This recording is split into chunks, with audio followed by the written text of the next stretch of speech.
Well over 40,000 here tonight inside Busch Stadium. It's Game 3, the Diamondbacks and the Cardinals.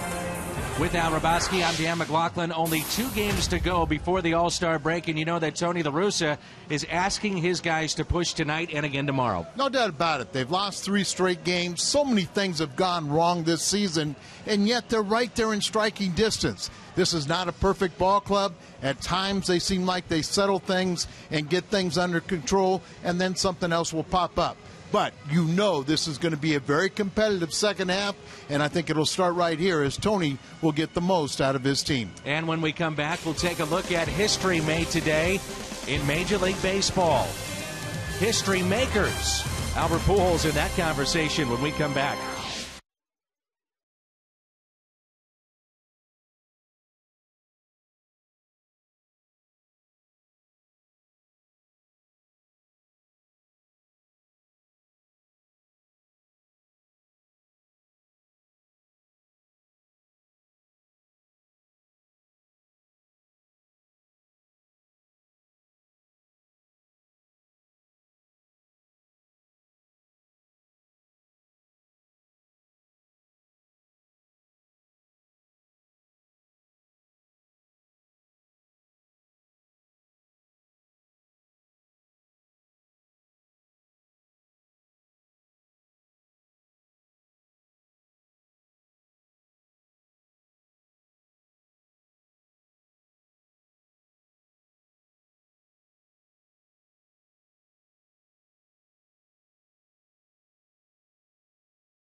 History at Yankee Stadium here in St. Louis. The Cardinals closing in on history with Albert Pujols. 21 hits shy of 2,000. The question becomes, will he be wearing a Cardinal uniform if and when he gets to 3,000? It's a great question. 21 hits away from 2,000. But we know that he wants to stay a Cardinal, and if he plays long enough, he should be the next Cardinal with 3,000 hits. Derek Jeter today became the first ever Yankee as he went 5 for 5, and historic, his 3,000 hit was a game-winning 3-run home run. Albert Pujols is in the lineup tonight. We'll talk about the top 5 surprises in baseball in the first half when we come back.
winds down, Pat Parrish looks at the top 5 surprises in the National League.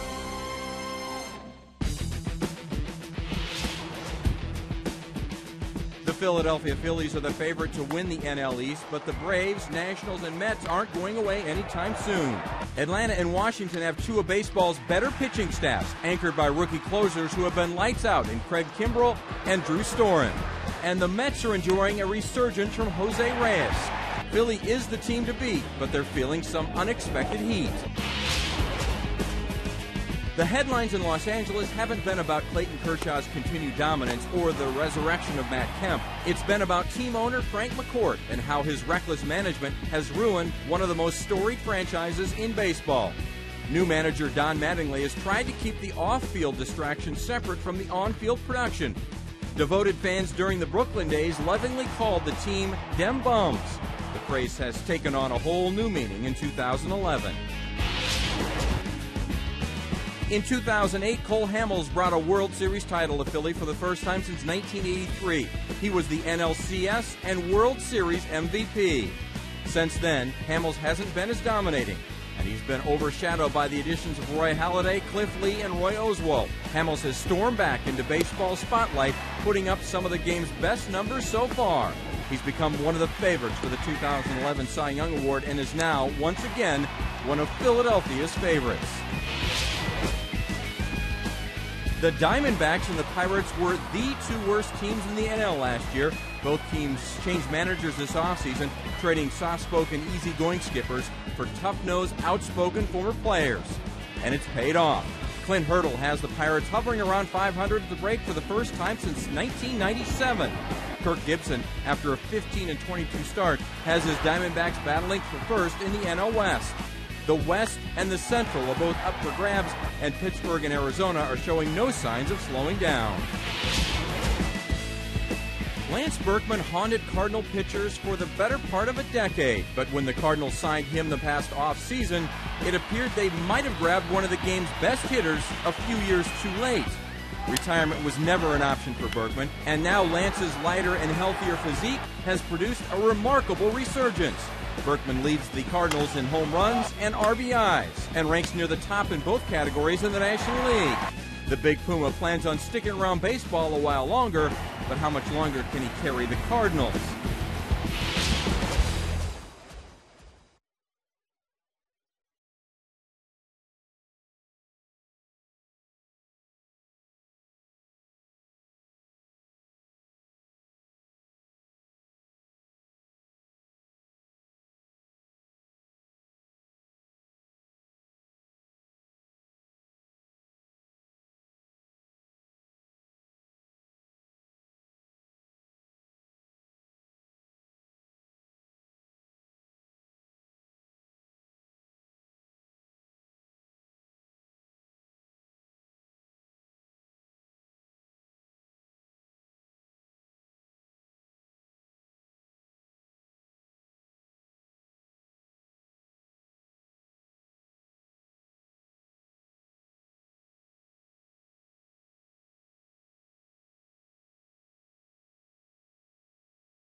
Are in the midst of their 120th season of play in the National League. It continues tonight And it's Chris Carpenter who gets the start after this brief timeout. Baseball is next.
Cardinals baseball is brought to you by Bud Light. It's the sure sign of a good time. Here we go. By Chevy. See your Mid-America Chevy dealers. By Southwest Airlines. New Rapid Rewards. Unlimited reward seats and no blackout dates. By Dobbs Tire and Auto Centers. #1 in quality tires and expert auto service. And by Steak and Shake. Life needs flavor. Along with the Mad Hungarian, Al Raboski, I'm Dan McLaughlin. Delighted to have you with us on a beautiful night here in St. Louis. Well over 40,000 here tonight. That's what we need, Dan. We need a little fighting. A little fight, Al. You like that, don't you? Yeah, we've come up a little short the last couple days. As had staged a couple big comebacks, but let's see if we can kind of take one tonight. Diamondbacks lineup presented by Southwest Airlines. Kelly Johnson with the grand slam last night. Then Stephen Drew and Justin Upton here in the first. Young, Montero, Burrows, Bloomquist, Miranda, and Hudson. How about our scout report on Chris Carpenter? Well, he's chasing Jesse Haynes, the Hall of Fame pitcher. Needs 4 more strikeouts to tie Haynes and the Cardinals' all-time strikeout. He's going deeper into ball games. As a result, he's winning ball games, and he's becoming the ace once again. He's got to stop this 3-game losing streak. He's won 3 in a row. He's had a very dominant ERA during that time, under 1. Last time he had a run like this was when he won the Cy Young back in 2005. All his teammates saying it could be just a matter of time, but Chris Carpenter goes on a run, and right now he's in the middle of a very good run. And let's take a look at the defense presented by Dobbs. Freeze gets the start at third base tonight. Terrio back in there. The battery, Carpenter and Molina. That's presented by Dobbs. So away we go for game number 3. Kelly Johnson, the hero from last night, the former Atlanta Brave, hit the grand slam off of Kyle Loesch, and that was all she wrote. Cardinals made a comeback at the end, but came up just short. And there's a strike to Johnson, who's hitting just .218 this year. 16 home runs, and he's driven in 41. Low batting average, good production for the leadoff man. He's hitting several different spots in the order, but it seems like most productive when he's leading off. Calling balls and strikes tonight, Brian O'Nora. Alfonso Marquez at first, Ed Hickox at second, Ed Rapuano, the crew chief, down at third. 1-1 is taken low, 2 balls and 1 strike. Just saw moments ago, right before our first pitch, Derek Jeter, not only with hit number 3,000, he goes 5 for 5 today at Yankee Stadium. That's ripped but foul. 28th player in Major League history to go to 3,000 hits, and only the second. Wade Boggs was the first to do the 3,000 hit on a home run. Wade Boggs at the time was with Tampa Bay. He kissed home plate with hit number 3,000. Jeter got a big hug from his longtime teammate and the catcher Jorge Posada. Oh, shoulders drop a little bit right there as Carpenter thought he slipped strike 3 by Kelly Johnson, but didn't get the call. And the 3-2 pitch to Johnson is taken for a ball high. Carpenter swipes at the baseball in disgust. Leadoff walk, and it brings in Stephen Drew. Stephen Drew made a fine play up the middle at shortstop last night. And this is a guy that plays day in and day out. He plays hurt. Nicknamed Dirt. He's 2 for 9 with a double in this series. .261 average this year with 5 home runs. And he's driven in 45. I think I surprised you a little bit when I said I thought they were overachieving. But I am very impressed with these Diamondbacks. They're playing good, solid baseball. Good pitching, good defense. Gotten a lot of timely hitting of late. You know what they do too, Al? They've got that veteran group and that leadership with their coaching staff, and all those guys have had success in the major leagues, and all were aggressive players, and they have taken that aggression and put it towards this team. And it's not always easy when you have, star quality coaches like this to accept mediocrity or guys that don't play with the same intensity. But I think the one thing that they have translated to this young talented team is, hey, we're going to be behind you as long as you're being aggressive.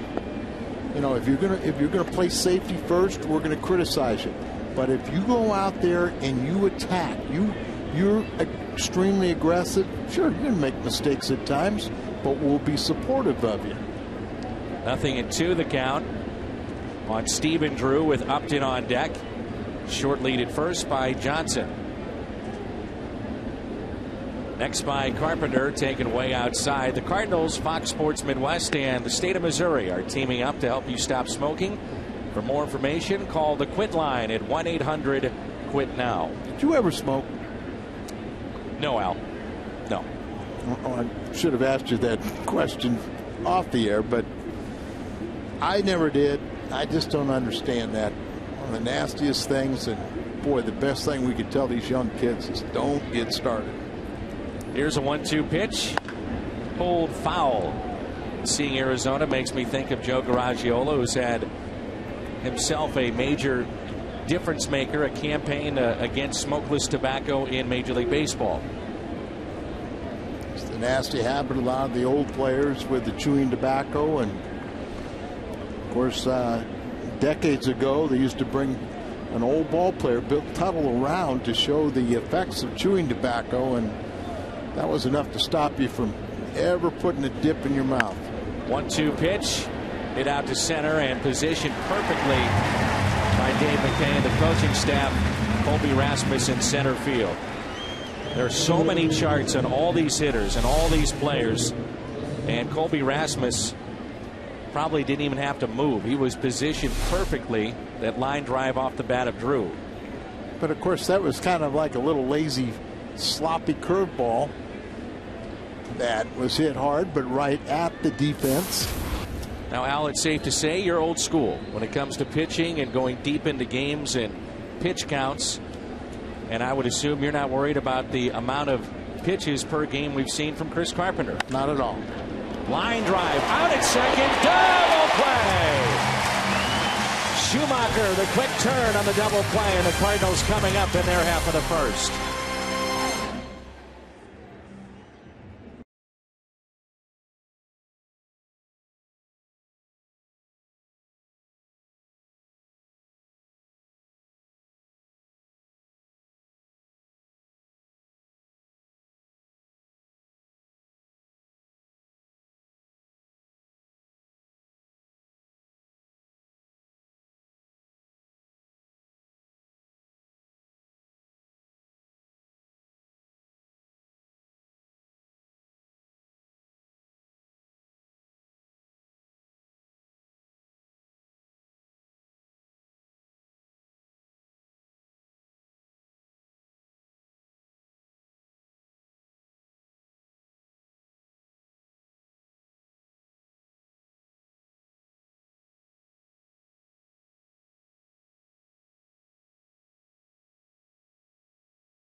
Upton sends us to the bottom of the first here in St. Louis at Busch Stadium.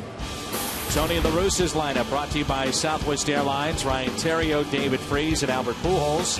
Holiday, then Berkman, Rasmus, Molina, Carpenter, and Schumacher. Daniel Hudson, the scouting report. Well, it's a pretty strong statement when they say he is Carpenter-like, very competitive. Excellent changeups, got the good fastball, kind of slings the ball. Came over from the White Sox, first time we've seen him, and he's a keeper. No Daniel Descalso tonight. It is Ryan Theriot getting the start at shortstop. In the clubhouse before the game, I talked to Daniel. I said, how did you feel? He said, really, no big deal. And I understand, and he agrees with you, Al, that if I'm going to be in this role and maybe not an everyday player at this point in my career, Descalso said, I need to be able to play shortstop. So he can play second, he can play third, and clearly we saw him play short last night. Well, there's no simple way to say it, but you're not a true utility player unless you have the ability to play shortstop. And Daniel said he's played plenty of it in amateur ball. He also said that coming off the bat, he said he's played so much third this year by going to shortstop, really not that big a deal. And that's just the little things, Dan, mentally, you don't dwell on the problems. You think of the positives. And as you said, you see the ball from that side. Hit hard to third. It's knocked down. They stay with it. Wide throw. Theriot on his way to second base. The air by Burrows on a hard hit ball by Ryan Theriot. He winds up at second base.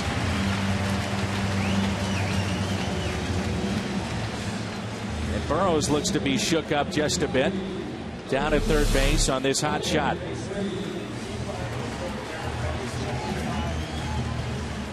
Gets by the first baseman. I have been impressed by the defense. Now, we have seen a couple little sloppy plays here and there, but overall, Arizona pitches well, plays good defense. But that's a play that obviously Burrows would like another shot at. So it's a base hit and an error.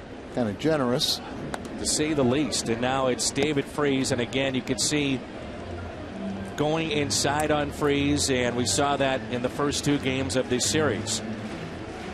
And we have so many, as you said, scouting reports and reports on everyone, but when somebody has a hand injury, a lot of pitchers, they're going to try to exploit that by working inside. David coming off the broken hand. The timing's a little off. Most people like the ball out over the plate. Maybe the little fear factor because you were hit by a pitch inside. See a lot of times David go to the opposite way and they shade him to right center field. There's a fly ball. Theriot will tag up from second base to third. Strong throw coming in. It's cut off, and Theriot is safe at third base.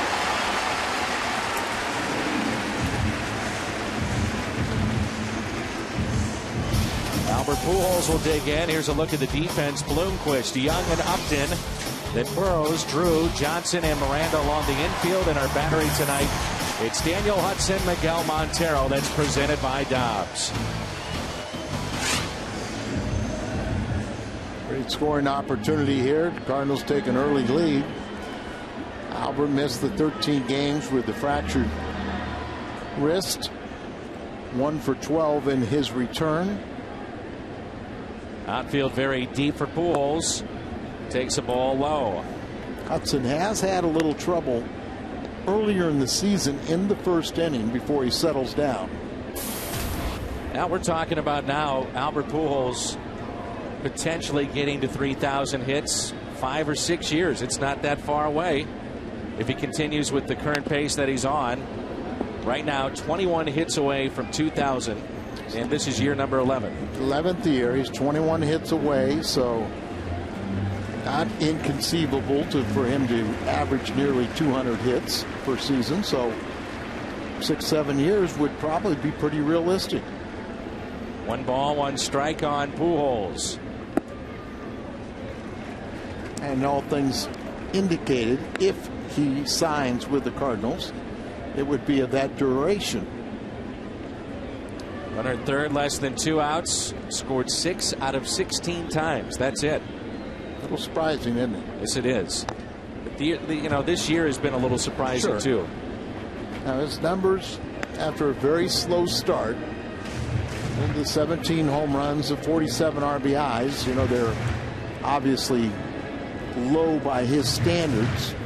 The batting average close to 50 points lower, but still a lot of players would take these production numbers.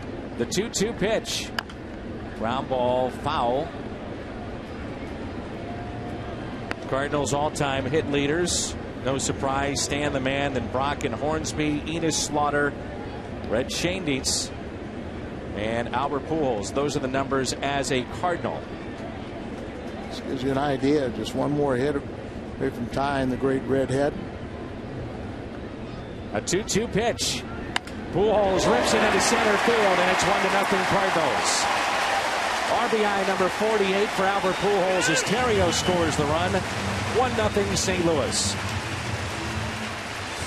Talked about a good changeup from Hudson, and many of these Cardinals are facing him for the first time.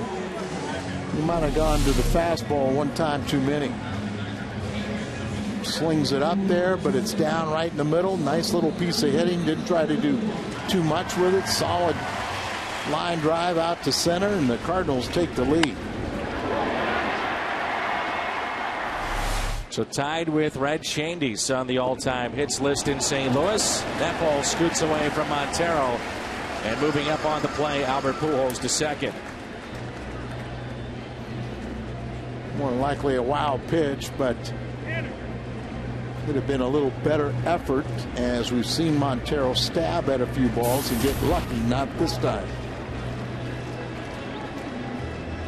I talked to Lance Berkman Al before the game about the home run derby. I said, are you a guy that buys into the fact that it can mess up your swing?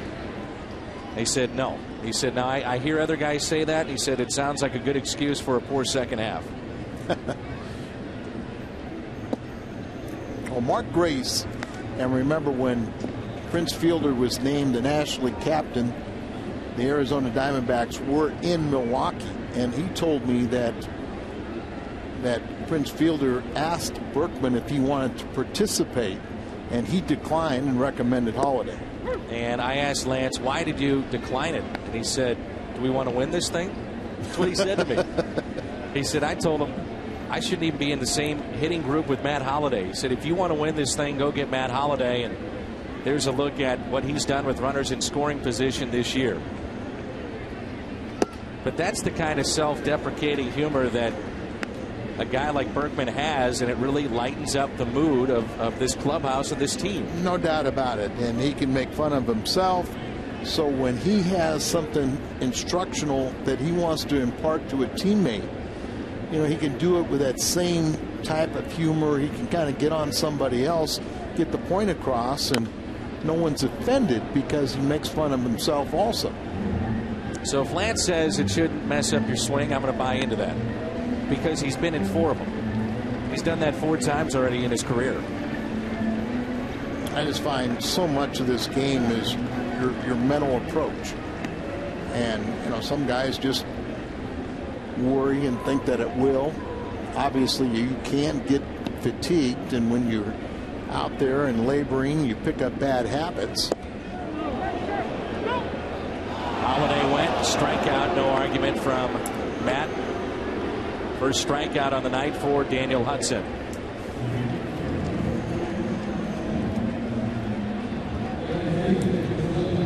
How careful do you think teams are with this spot right here, Al? You've got Pujols at second, even though it's the first inning. But you've got one of the hottest hitters in baseball right now for the first half in Berkman, and Colby Rasmus on deck.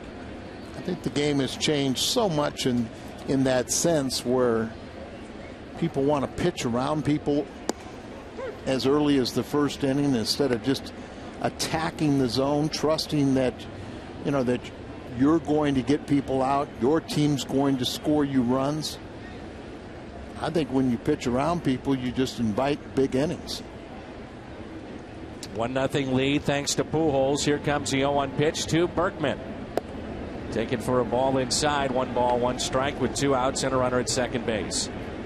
As a pitcher, you have to believe that you can retire every hitter. Now, there will be circumstances where you can pitch according to situations, or if you fall behind, you don't have to just give in. And now that you've fallen behind here, you get a little more careful, and you still try and make and execute your really good pitch. A lot of guys make a mistake, we're just grooving a pitch, but it's just too easy just to put a guy on. Berkman homered last night, swings through the pitch to even up the count, and it's 2-2. So you take a little off and you make a good location down the way, because he's kind of assuming he's going to maybe get a fastball. Carpenter had 12 pitches in the top of the first. This will be number 24 for the right-hander Hudson. The 2-2. Off the end of the bat, foul. Another off-speed pitch.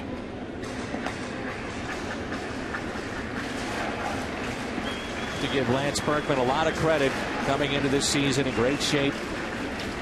Maybe with a little bit of a chip on his shoulder when the Yankees said they didn't want him. Houston did not want him. The Cardinals said, we'd love to have you.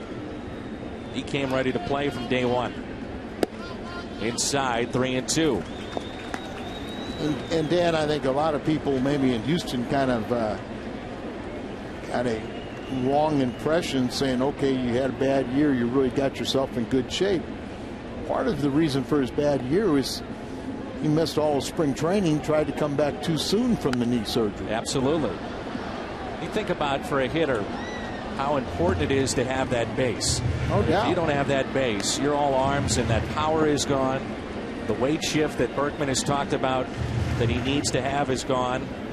Remember, he went to, then when he got traded to the Yankees, he wasn't playing on an everyday basis. That's something that's new, facing, a new league, new pitchers. You're not playing every day. 3-2, spoiled by Berkman. Things kind of snowball on you. What a crowd we have here tonight. Over 43,000 packed into Busch Stadium. Pitch number 28 coming up of the first inning for Hudson.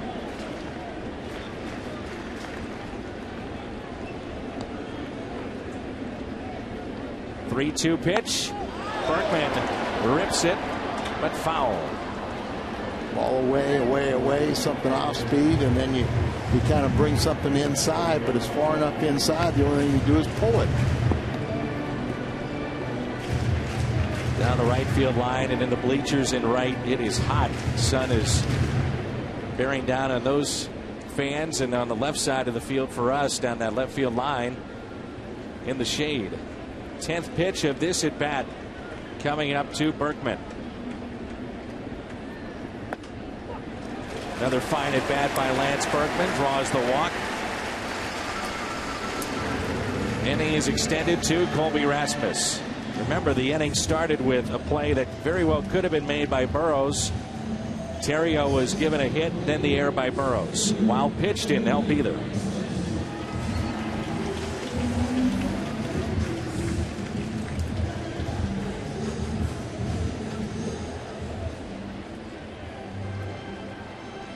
Gotta get Kobe going. Will be a lot of talent. A 248 average. Very disappointing. Yeah, 0 for his last 7, 3 for his past 16. Remember, on the road trip, he had 3 hits. They're all 3 home runs, but many times that's a kiss of death.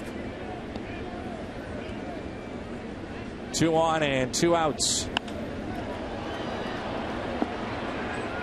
Drew backing up the shortstop and makes the catch. Albert Pujols, the RBI, his 48th of the first half, and it's 1-0 St. Louis.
Johnson against Chris Carpenter and also Chris Young. And Young is 9 for 15. First time up, Johnson walked, and he's 7 for 18. So that's a key for Carpenter. Keep those two at bay. Carp had a rough game in the desert early in the season, and those two were part of the problems for him. It is amazing, Al, isn't it, to see a player fall as far as Chris Young did. You know, he's one of their young guys that they've locked up and a couple of years ago sent down to the minor leagues at the end of that season. And then all of a sudden, next year, he's an all-star, and we have our auction winners for the Joplin experience to come to the ballpark and visit us in the booth and in the truck as well. Had a chance to meet Tommy and Mike Helling and the gang down in the truck. And they recovered, and they're up here, and before you know it, they're going to be with Whitey Herzog. Yes, you're on TV. You're on TV. And they'll spend the rest of the night with Whitey. Will they live to tell about that? They'll learn some good stories. That'll be a lot of fun. Remember, everything bad he says about me is true. And we thank them very much for the very generous contribution. Left side and under the glove of David Freese, and a base hit.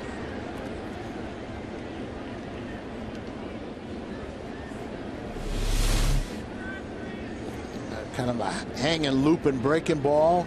Kind of get on him a little bit, but you see the adjustment. Pull the hands in, hit it through the left side. But Al, I'm sure you saw guys like that, you know, Young, where you think, well, what's happened? He's fallen so far. Can he get his career back on track? And not only does he do that, he becomes an all-star. Well, that's why you really got to be careful. We talk about locking up young players. Young thought about stealing. Yeah. And remember, that's a big aspect. It's usually a tough combination to steal off a Carpenter and Molina, but Diamondbacks, that's a big part of their weaponry, the running game. Carpenter's curveball, not real happy with sharpness, but you know, young players, there's an old baseball adage, it's easy to get to the big leagues, it's hard to stay. You just got to keep on working harder and harder every year. Here's a 1-0 pitch by Carpenter and a base hit out to left. Carpenter has not been happy at all with the strike zone so far here in the first two innings.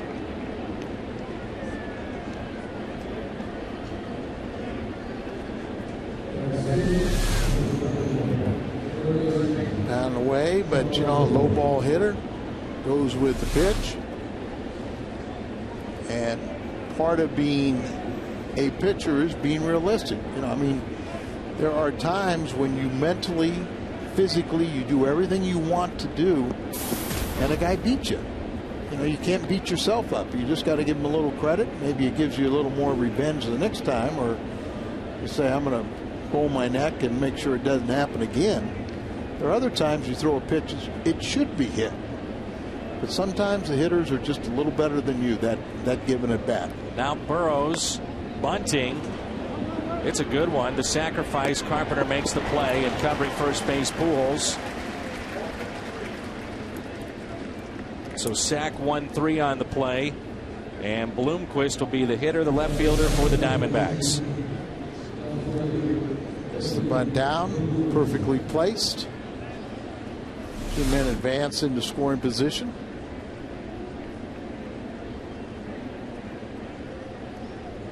Bloomquist is hitting .261 with a pair of home runs and 9 RBIs on the year. Arizona's starting play tonight, just one game back of San Francisco in the National League West at 49 and 41.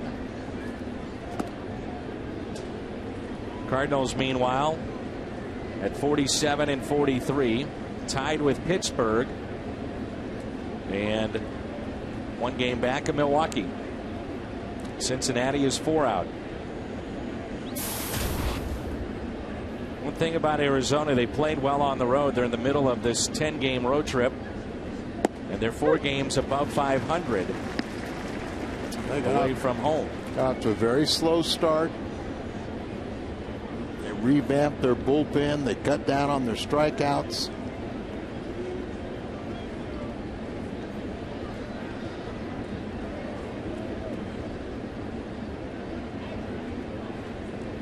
Carpenter was helped with a double play. First inning, line drive that Schumacher turned into 2. That's down, and it's 2 balls and 1 strike. It's a hot, muggy night here in St. Louis.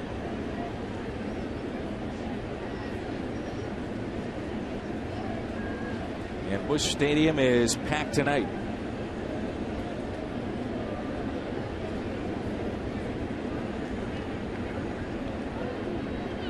2-1 pitch.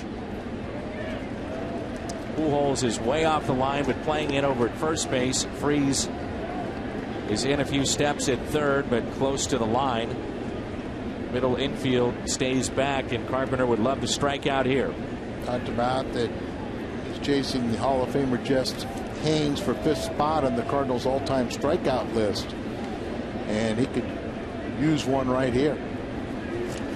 Also, he could catch Matt Morris with 11 to tie 4th place for Matt. Outside, and the count runs full. Top of the second, Cincinnati leading Milwaukee 3-2, and the Cubs over Pittsburgh right now. That's in the bottom of the second, 3-0. Keep an eye on those 2 games throughout our telecast tonight.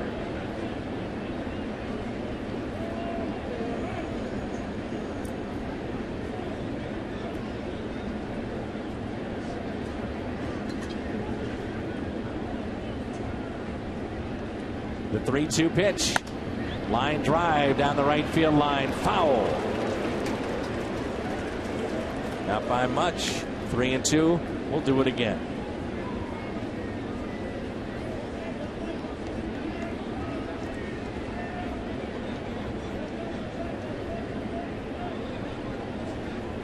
Seen this resurgence of Carpenter. We're 3-0, ERA of .75. Going much deeper into ball games, and the cutter has gotten a lot tighter, sharper. Curveball has been more consistent, but we haven't seen the curveball yet tonight. Carpenter delivers another 3-2 and misses outside, and the bases are loaded. Christian Day at the ballpark Saturday, August 13th. The Cards and Rockies. Stick around after the gate. Hear from Adam Wainwright. For tickets and information, visit Cardinals.com/Christian Day. Second walk issued by Chris Carpenter. Bases loaded, and it brings in Miranda. He is the 8th place hitter.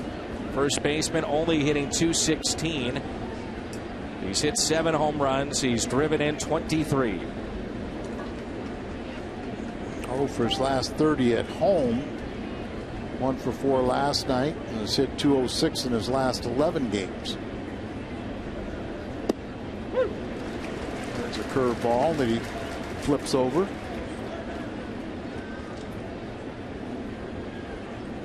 Young, Montero, and Bloomquist all aboard. The bases are loaded. Back-to-back singles to start the inning by Young and Montero. The walk to Bloomquist.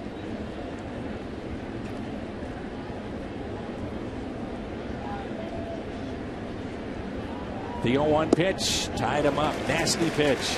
Good cutter. And that's the good cutter. As it looks like a fastball, but just has that little late movement downward, sliding down and across the plate. Only hitting .158 in the spot this year. 0-2 the count. You go back with the same pitch. You've got a lot of options. You can backdoor a ball. You're way ahead in the count. The cutter has become a very signature pitch to the left-handed batters. You can elevate a fastball, try to get him chase it. 0-2 pitch. Miranda strikes out. Back to the cutter. Yep, same pitch. First strikeout for Chris Carpenter. You're right on top of that one and see the bite on it. Not quite out of it. Daniel Hudson has 7 RBIs. Yeah, hitting .294.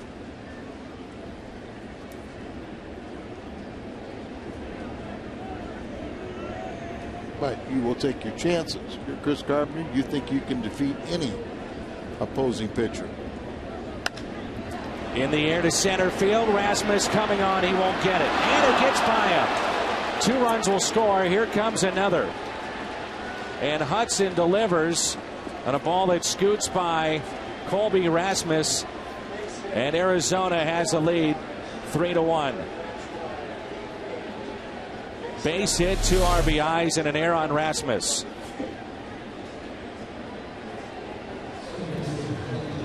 Got a little too close to it. Came in on it. And then he can't smother the ball. Gets by him. Pulls up. And ouch.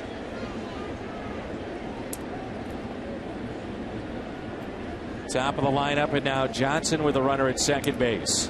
Curveball in there for a strike. Arizona leads it for the first time. It's 3-1. Third error on Kobe this season.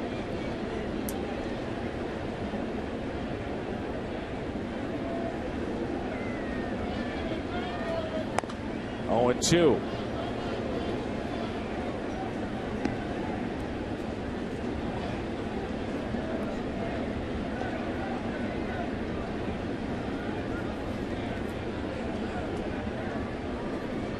Walk first time up for Johnson, their leadoff man. Pulls it foul. Nice curveballs, cutters. Days of going out and establishing your fastball the first time through the order, that just doesn't happen that much anymore.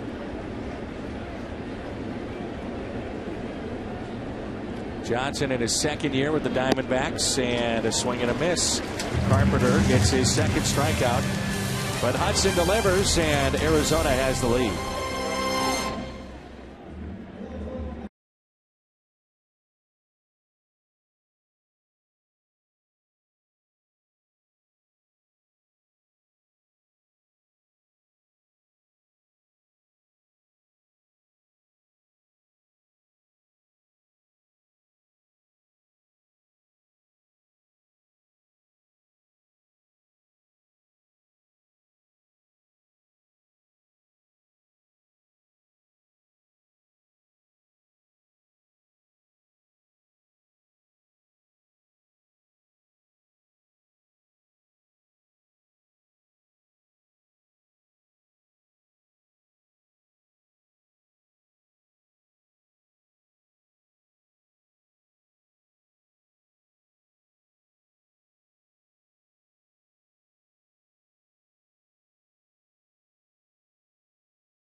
Up on Tuesday, and Tuesday it'll be in Arizona.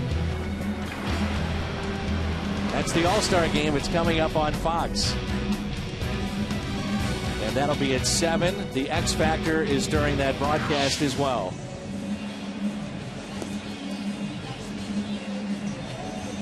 Thank you. Thank you. Thank you. So Daniel Hudson has given Arizona the lead, and it's a 3-1 lead for the Diamondbacks as we move to the bottom of the second inning. Cardinals getting a little experience of trying to battle back, aren't they? Yeah. Saw that Cincinnati series. We've seen that in a couple games here. Well, the good news is there is plenty of time to come back. Molina, Burrows gets up, makes the play.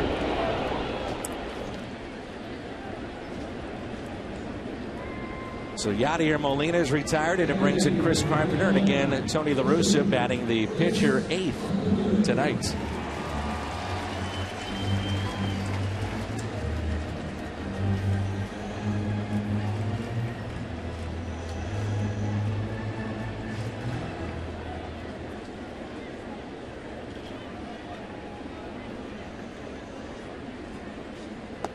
Right down the middle, and a strike. Carpenter, it seemed like Al, he had gotten through the hard part, which was to get the position player.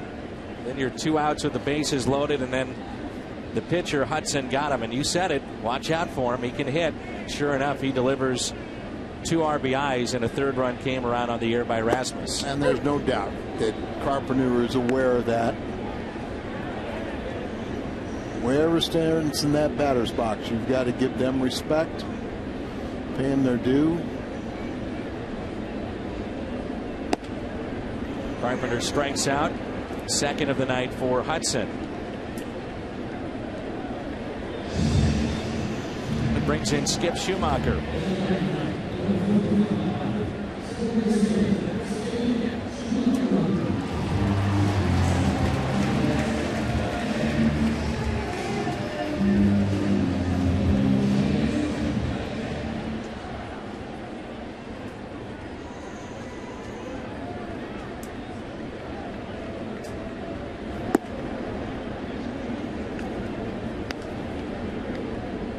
Skip telling me his little guy wasn't feeling too good last night, so that means mom and dad have to stay up a little bit. We forget that these guys are moms and dads too, and sometimes you do have to stay up late, get up early, and all those kind of things. Sound like maybe a voice of experience. Oh yeah. But you do forget that, don't you? Oh, absolutely. You know, Skip shoots it the other way, and that ball is off the glove of the left fielder. Bloomquist couldn't come up with it. Lack of sleep may have helped out Skip. sometimes it does. Dan, you just, when you go out there, you're not 100%. You just relax. You kind of just feel for things. Similar play to the one that Holiday couldn't make last night off the glove, and Bloomquist is kind of the super utility guy, but you see him more in the infield than the outfield. Runner at second base, and Ryan Theriot will be the hitter. Singleton scored in the first, the lone run for the Redbirds on an RBI base hit by Pujols.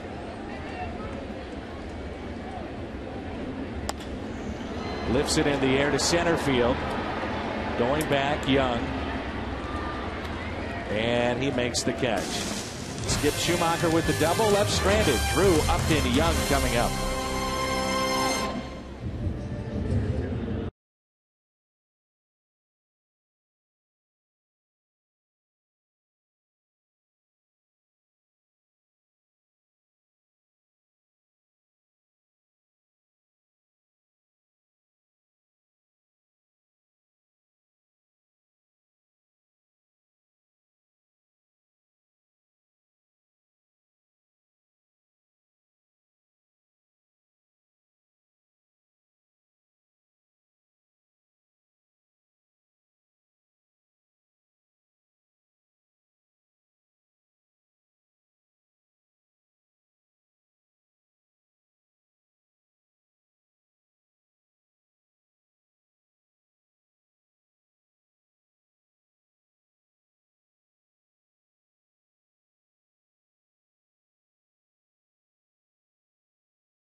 Sports Bar and Grill at Lumiere Casino. It's now open, a sports bar for everyone.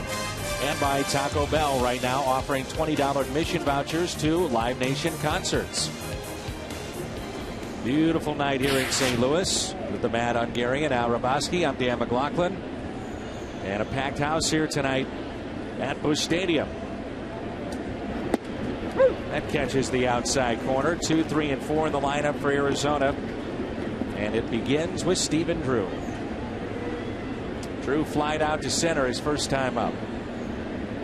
You've always liked him, haven't you, as a player? Yes. Hard-nosed. And as we talked about throughout this series, brothers, J.D. Drew, but a little different in the way they approach the game. A little different, you know. J.D. a little more laid back, Stephen more aggressive. Not afraid to get the uniform dirty, really a hustler.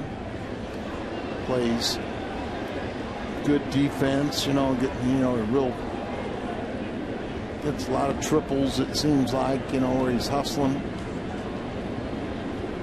And JD's had a very, very solid career. Been around for a while now. 1998 he first came up, I believe. Jammed him, popped up, shallow left, and this will be Holiday makes the catch. Drew is over 2, and it brings in Upton.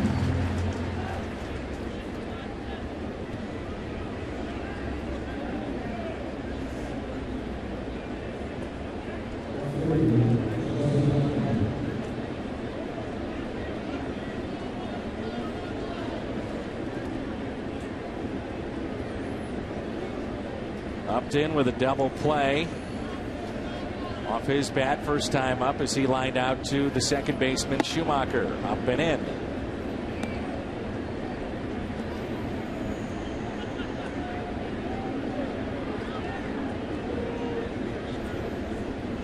Pitch inside for effect. Cut her away.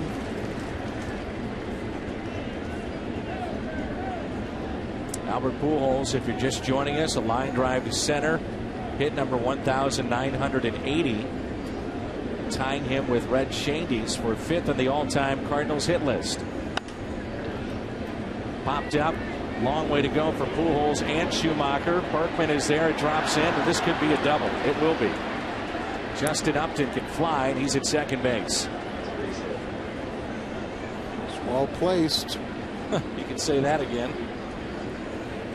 Everybody hustling, going after it, but nobody getting close enough to it.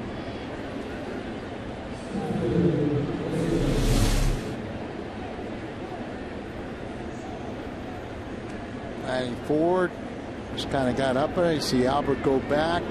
Good angle for the second baseman. You got Berkman coming in, but no one could get anywhere near it.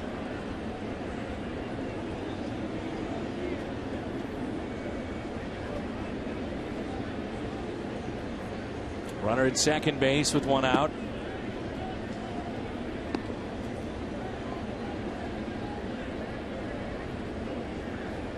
How many teammates, Al, did you have that picked up hit number 3,000?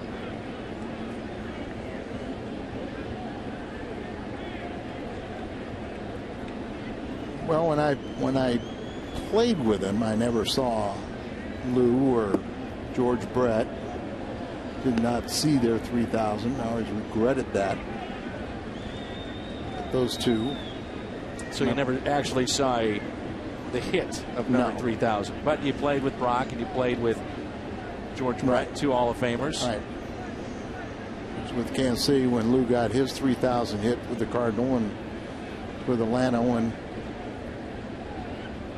or retired when George got his 3,000 hit.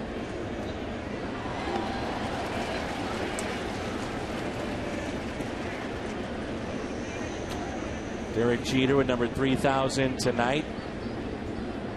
And a 5-for-5 performance. Amazing. Only 28th in Major League history.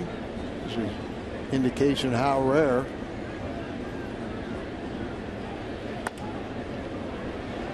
That is a fair ball. You talk about perfectly placed.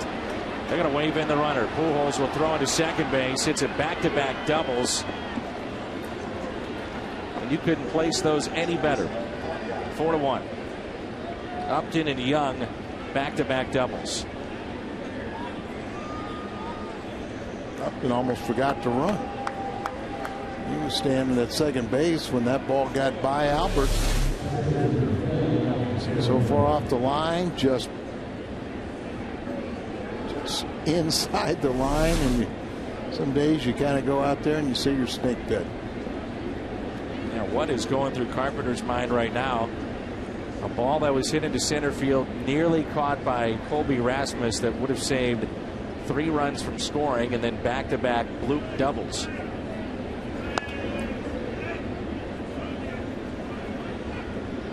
Eric Young, the first base coach with the Diamondbacks, as that baseball shot by him. Seen his son with the Rockies, and he can absolutely fly. EY, great base stealer in his own right.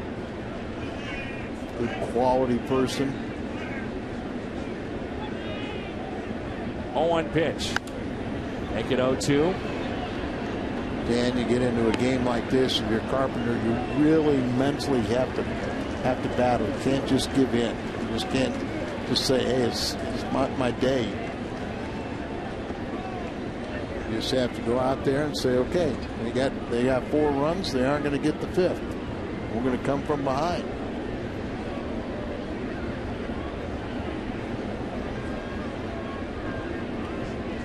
Oh-2 pitch to Montero.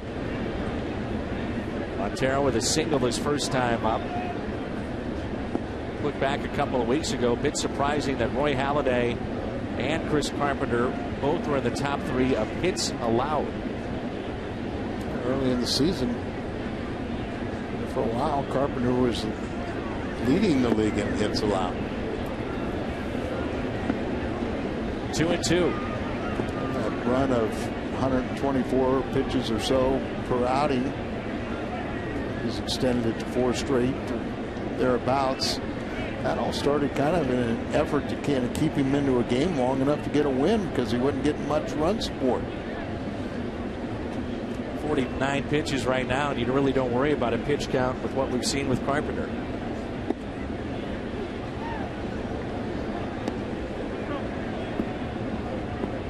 He mentioned in the start that he made on the road against Baltimore that as the game wore on and he went the distance in that game, he said, I felt my best innings 7, 8, 9. Line drive and a base hit into center field. They'll hold up the runner. Throw comes into Pujols, and it's first and third with only 1 out.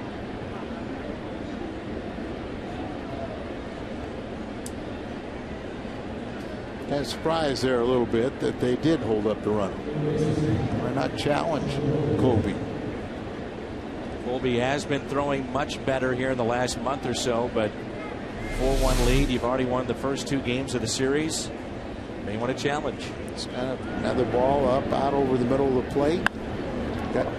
There's why they held him up, is he wasn't sure the ball went through. So Matt Williams initially wasn't moving in the right direction. Now Sean Burrows, who sacrificed his first time up. Breaking ball and a strike. Actually talked to Colby this afternoon about his throwing. He feels just like we do that it has improved here the last month. He said, I'm trying not to think too much and just play the game and let it fly. Anticipate. And you know, when you think too much, you're worrying about it. That's an out at first, and we may have a double play here. Young is in a rundown. Freeze, underhands, and Pujols tags him barehanded. You got to be kidding me on that play. Albert Pujols with a barehanded tag at the plate to complete the double play.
So Pujols then tags the bag at first, and we've got a rundown. Well, Yachty gets rid of it too quickly, and then they get the runner going back there, and lucky they get the out at here.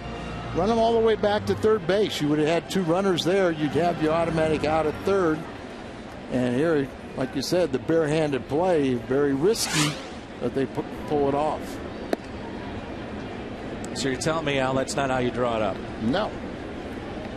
Yachty's got to run that ball, run the runner back to third base, let the third baseman close the gap. There was too much separation, and then allowed Young to start breaking back for home and almost snuck in. If Young slides, he's safe. Yeah, and you know, and Albert, I mean, he's always where he's supposed to be, isn't he? Heads up play and barehanded. Couple of hops here, backhanded by Drew, and Freeze is retired.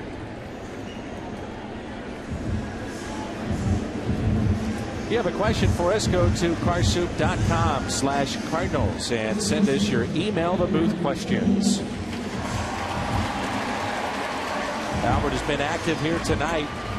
Now tied with Red Shandies on the Cardinals all-time hit list with an RBI single. First time up. I think Red will get over it, don't you? Oh, I think he'll be just fine with that. And of course, that's Red's all-time Cardinal hits. He's played on a couple championships with the Milwaukee Braves, and returned to the Cardinals as a great pinch hitter. See that shot right here of Albert Pujols.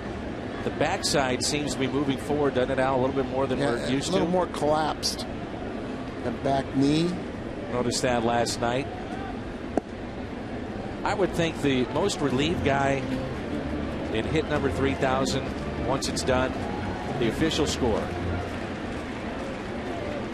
Clean hit. Just give home run, whatever. Make it a clean hit. Walk to Pujols. Well, Jeter made it very easy on the official score today. Yes, he did. It was not a typical Jeter type hit, which is a lot of times that inside out swing, a little flare into right. But he has had a remarkable career.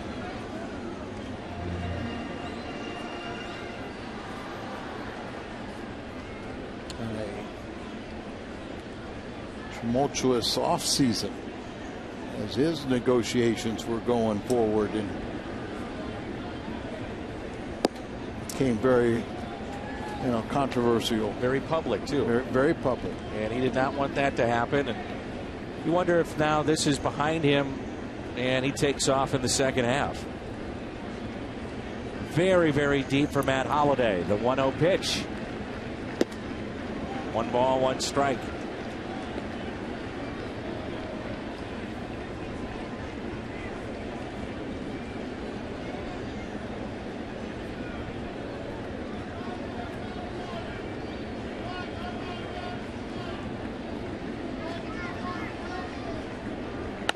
Ground ball off the glove, and everybody will be safe. Hudson couldn't come up with it. It may have been a double play if he does cleanly, and instead it's a chance for Berkman to tie it up with 1 swing of the bat. Hudson probably turns it into a infield single. You said, just game of inches, double play. If he gets this clearly, deflects off and to no man's land and scored an infield single.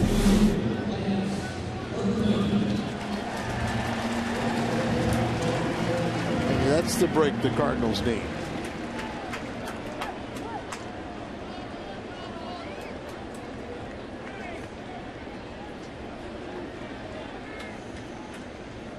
.365 with runners in scoring position.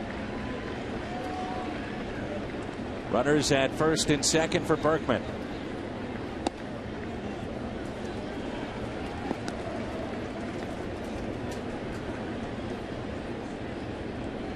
Our catcher, Miguel Montero. Let's watch how quickly he puts down the singles.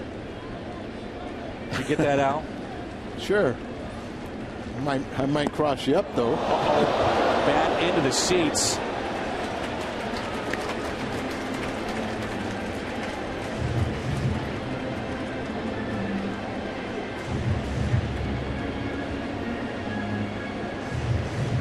Scary as a young lady who was hit with the bat.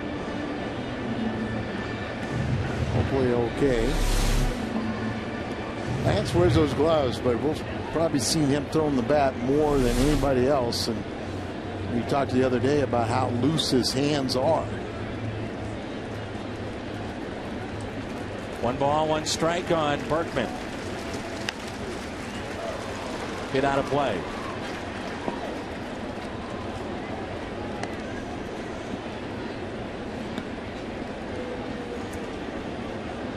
There's so many different ways that you can give signals. Sometimes it's not just the fingers that are down. Sometimes it's more pumps. But that's pretty, you got to be pretty quick. I don't know if I've seen a guy do it that fast, Al. You played the game a long time. I'm sure you haven't. That quickly? I think I would say slow it down. Knowing you, Al. And I only had 1 pitch, so. Watch this. Here he goes. Boom, boom, boom, boom, boom. All right, hey, let's do it. 1-2 pitch. Up and into Berkman. That pitch at 95 from Hudson. 2 balls and 2 strikes. You know, Bob Gibson and Tim McCarver were always on page so succinctly that a lot of times Bob would balk. You know, he would start his windup looking in to get the sign, and all of a sudden Timmy put down the sign and go, no, that's not the one I want. You have to stop. Full count. You see Montero too. He'll touch his leg. Sometimes he touches his glove, pats on that, then I mean, dictates where he wants the ball. Correct. I mean, you can go from, you know, where different. One knee could be the first sign, another could be the second sign. The head could be a different, just pumps. Take the Cardinals with you wherever you go this season. Subscribe to MLB.tv today. You'll see every Cardinals game live or on demand on your computer and your favorite devices. MLB.tv. Baseball is everywhere. Gaylord Perry had some of the most sophisticated signs, and he had a young catcher, Larry Buck Owens, his first major league start. He was from Ohio and we were in Cincinnati. The first pitch of the game, Ed Vargo, the senior National League umpire, was behind the plate, and Larry Owens didn't get a glove on it, hit Vargo right in the chest, and I think he wanted to beg out of that game from that point on. That's hit out of play. You know, Rasmus would love to atone for the misplay in center field that led to 3 early runs for Arizona after the Cardinals grabbed a 1-0 lead. Diamondbacks would add another run in the 3rd. 2 outs, so you know, you're very, very costly base hit in front of him, and then got by him.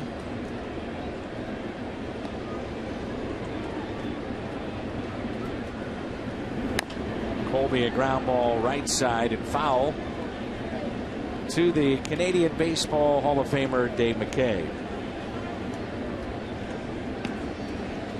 Works with the outfielders day in and day out. Colby telling me that Dave has really helped his game.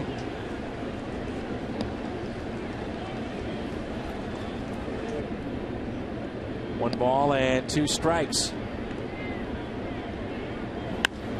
And Colby hits it out to left center field. Young calling for it and makes the catch. Pujols with a single, an RBI, and a walk so far tonight. Cardinals trail.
Midwest invites our young hockey fans to the Blues Youth Hockey Camp starting July 25th at the Ice Zone.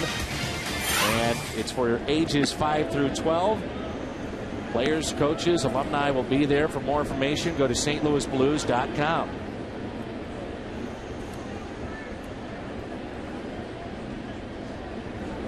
You know, our buddy Bob Plager is going to have a roast coming up. Now, that would be a little fun. He could roast himself. That's what I'm saying. Can you imagine? Don't let him get the last word. Whoa. Berkman makes the catch on a line drive that initially looked like he was coming in on. I think we need a little more, longer than a 6-second delay. Wow. That'd be fun, though. And I guess Marshall Faulk is being roasted tonight. That's correct. Good play there by Berkman. He certainly has not embarrassed himself at all in right field, has he? No, I think that was way overblown, that he was going to have problems returning to the outfield. Now, there's been a play here and there that, you know, I mean, I'm sure he wishes he would have made, but for the most part, he's done exactly what we expected.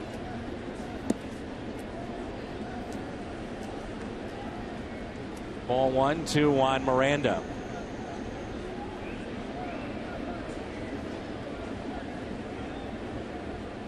Struck out his first time up with the bases loaded, and then after that was the single by Hudson that led to 3 runs.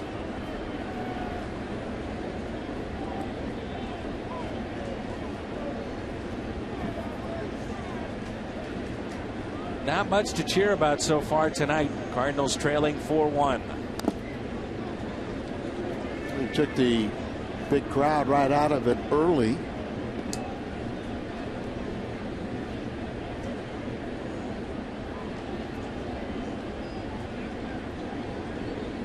I would not put this Diamondback team as one of the elite teams, but you like the way they play the game. And that looks like they're going to go out there and be very competitive pitching. You know, they play an aggressive style. They like to run. Play decent, you know, pretty good defense. They've got their bullpen under control.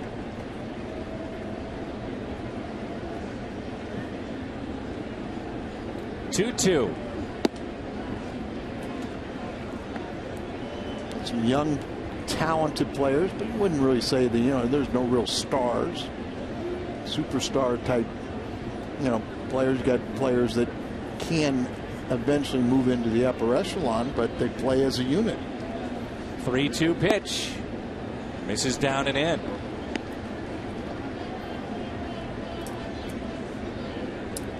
Mentioned that they concerted effort to eliminate strikeouts and also tighten up their bullpen, and they've done a good job in those areas. I mean, this is a sincere question here, Al. I mean, how much of a difference can a manager make in 1 year? I mean, for the most part, the same core players are back for Arizona. Johnson, Drew, Young, Upton, Montero is back.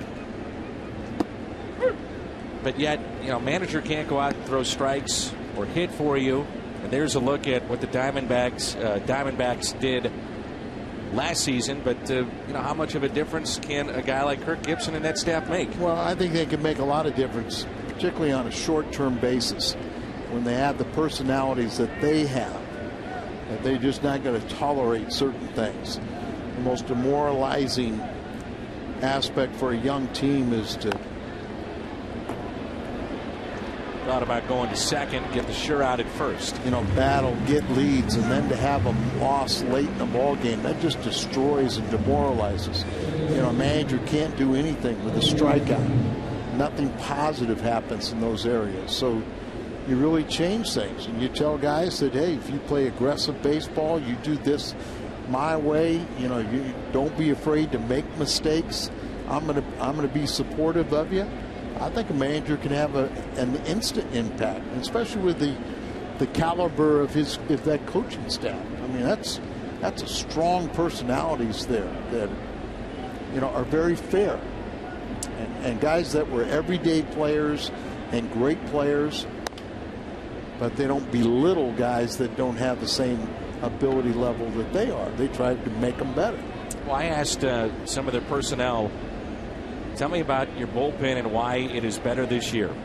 They said Charles Nagy, all he does is preach throw strikes. It's, I mean, number one thing he says, go in there, don't walk anybody, challenge them, and throw strikes. And this is coming from a three-time All-Star, their pitching coach.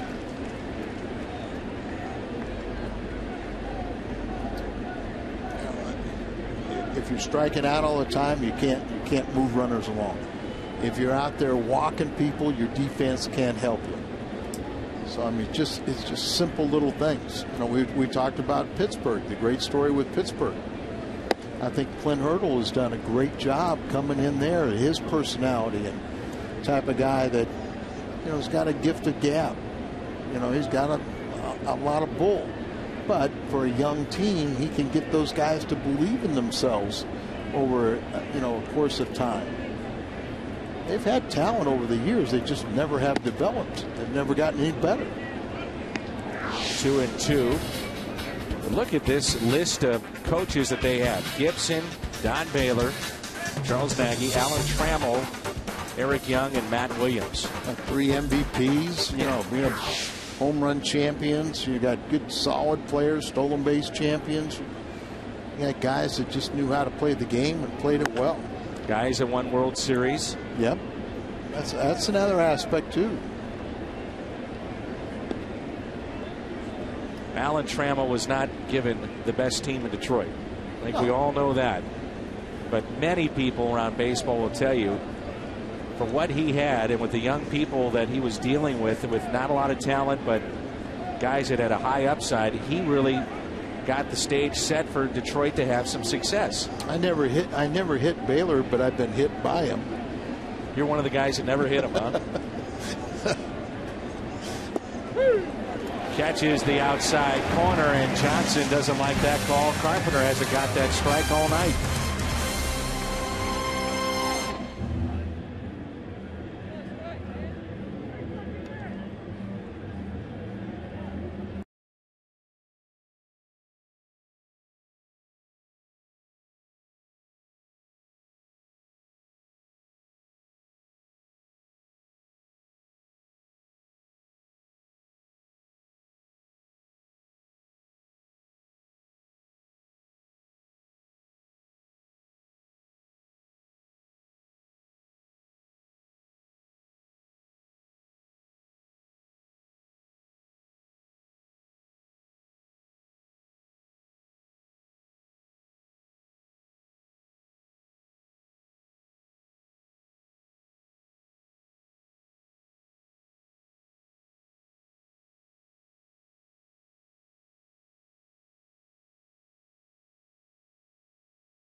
By Budweiser, Zach Duke 2-3 against Jaime Garcia 8-3. On the air tomorrow at 12:30. It's our What's on Tap.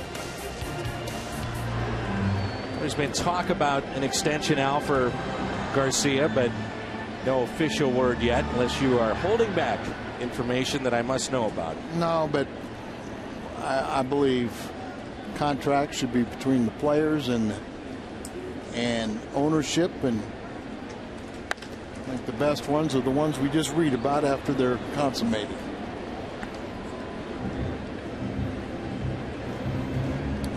I think we all be in agreement that Jaime is deserving of one. Lock up his give him some security. Give him a little security and lock up some of his arbitration years, maybe a first year of free agency. It'll be a good deal for both sides. 0-2 is the count.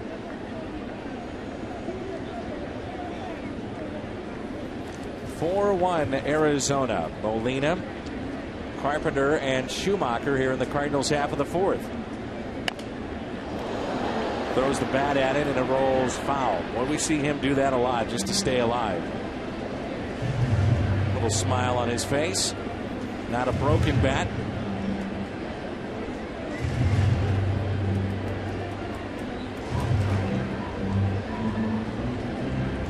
I think it's hard for some of the players, Al, not to look ahead to tomorrow after the game and maybe just getting away from baseball for a while and staying focused and trying to grind out tonight and tomorrow. For some, absolutely. And I think at any point in the season, there's distractions that you're constantly battling, trying to overcome. And you're talking about contract disputes, Dan. I've seen one of the biggest mistakes a lot of young players make. First time they really have that breakthrough season. They'll play the first 4 or 5 months and it'll be brilliant, and then they start getting ahead of themselves and just, start worrying about how much money they're going to make the next year and just have it all fall apart the last month. And we've also seen guys that do get those deals, and once they get them, they fall apart. Yeah, and that's why it's you really got to be careful who you give those long-term contracts to. When a ball club has control of a player really for the first 6 years, after 3 years you become arbitration eligible, or you're a member of the team, but an arbitrator might have the decision to pick your salary figure or ownership salary figure, and then after 6 years you can become a free agent. But the problem with that too is that all of a sudden you hear the people that you're working for and you want to work for telling you all the bad things that you've done to try to plead their case for why the salary should be at this level. I remember deep in the hole, Drew, long throw and got up. Still had him by plenty. But when arbitration first started, Dan, I remember I had a teammate down in Atlanta, left-handed reliever, and he told me it was the most horrifying experience he ever had. He had to sit in there, and for 2 hours he had to listen to everything he couldn't do.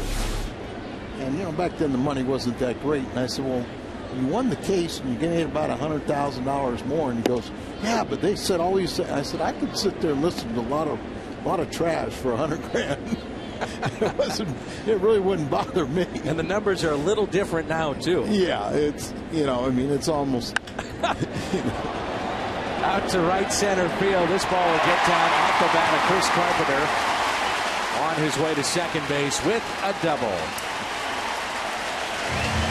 Now that's funny. You'd be able to handle it. No problem. 1-out double for Carpenter. AT&T trivia question. Name the only 2 teams that did not have a pitcher recording 10 or more wins last season. AT&T trivia question. We're looking at one of them right here. Yeah, Arizona and Pittsburgh. And now, Correa's got 11 wins, and Hudson's trying to win his 10th tonight. But I think this pitcher was making about $50,000 and he got a $100,000 raise. I said, I could listen to a lot of, they can tell me whatever they want to tell me. But it's tough for both sides, because as soon as the hearing's over, the other, the organizations say, hey, look, you got to understand this is part of the process. We really don't mean these things. The reality of it is that's true. Yeah, and I remember in the early days, one of the quickest arbitration hearings is now before you go into the hearing, you submit, each side submits their request, But in original days, you'd walk in and you would file your request. And one arbitrator picked up the side and said, I think it's over. They go, what do you mean? The ball club had offered more than what the player had asked for. Wouldn't that be beautiful? I think I'd fire my agent, though. Yeah. 2-1 is chopped to second. Carpenter advances to third. And it brings in Ryan Theriot here in the bottom of the fourth. And they used to use the National Arbitration Board. There really were people that really did not even understand baseball. And there was a story about a hearing, and after 2 hours, the arbitrator asked a simple question. It was pertaining to a pitcher, and he goes, well, what does the Equal Rights Amendment have to do with this case? And you heard ERA. You gotta be kidding me. No. And now it's it was a one-panel judge, and now it's 3. But it's almost an automatic 100% raise for a player just having the ability to go. And I've talked to a lot of players, marginal players, where I've said, always be careful when you're eligible for arbitration. Don't over, evaluate yourself, because you've got value to this ball club. But if you go out there and think you're worth a lot more, you're not going to be tendered a contract. 2 balls and 1 strike on Ryan Theriot. 1 for 2 tonight. David Freese on deck. He is in the second spot in this lineup. About that Hudson has a good changeup. Theriot is one of the few guys that has faced him. Maybe trying to get up in the box to get that changeup before it gets back deep on him.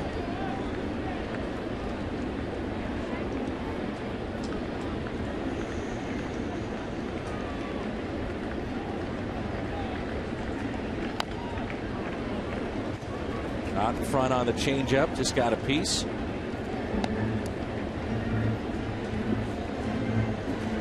Kind of look at Hudson, just kind of a Charles Nagy disciple that just gets the ball, throws it, tries to be around that strike zone, throw strikes, change speeds. Ground ball to second, taken there by Johnson. And Theriot is retired. Carpenter left stranded. We move to the 5th. It's 4-1.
First ever indoor All-Star game held at the Astrodome. Manager Red Shandy's leads the National League past the American League 1-0. Red right now just hanging out in the radio booth.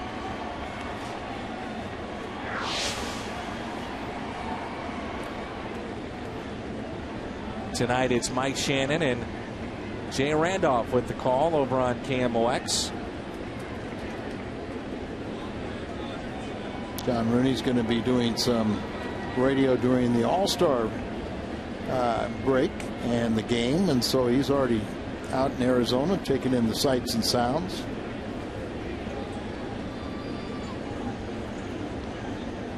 First pitch to Drew is taken for a ball. Talked to John today. He gave me a phone call. He said it's only about 110 out in Arizona. A grounder that's pulled foul.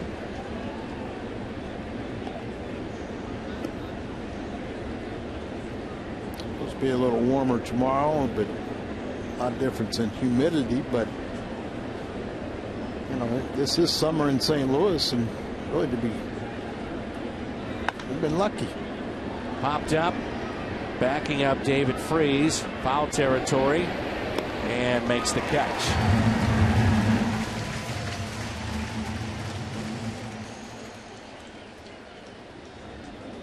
So Drew is retired. It brings in Upton. By the way, tomorrow there are $13 seats that are available here at the ballpark, part of dynamic pricing. And for those $13, there's free ice cream before the game for the kids.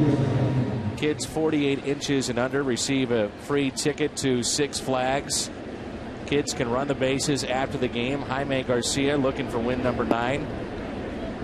And that's for just $13, part of dynamic pricing tomorrow. Head to Cardinals.com. That's a pretty good value. And we know how well Garcia has pitched at home. He's been remarkable in his career.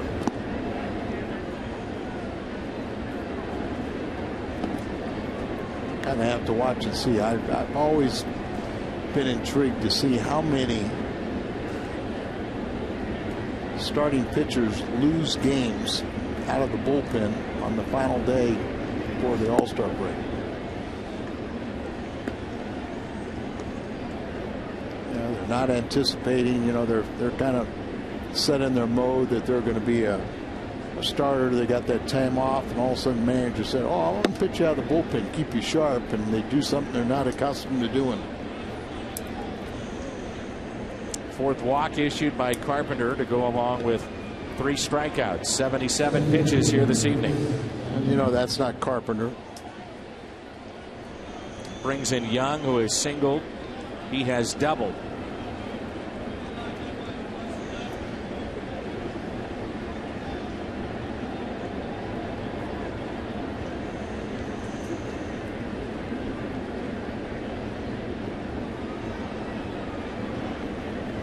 Some players will tell you they don't hit with batting gloves, but yet they'll run with batting gloves.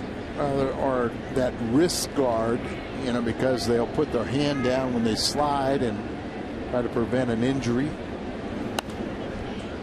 Fouled back.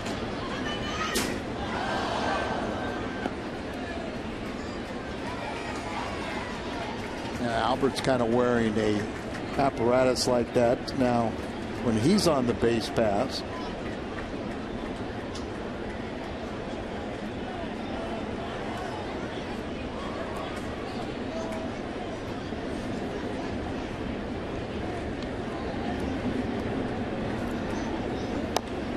here's a ground ball right side. Pujols gets the lead runner.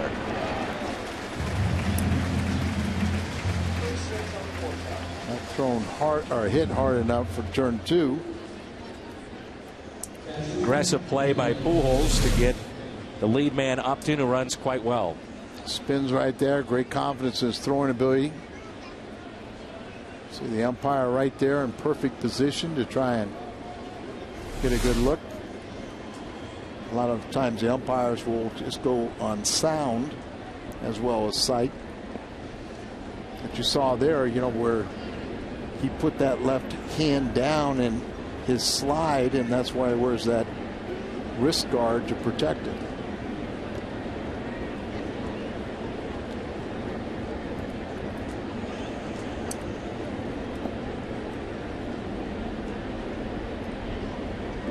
2 outs and a runner at first. A 4-1 Arizona lead.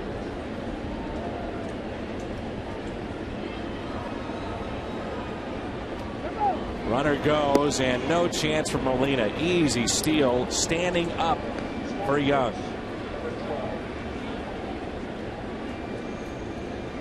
Number 12, and just picked Carpenter blind. All the infielders have to yell, step off, step off. Carpenter takes a long walk behind the mound.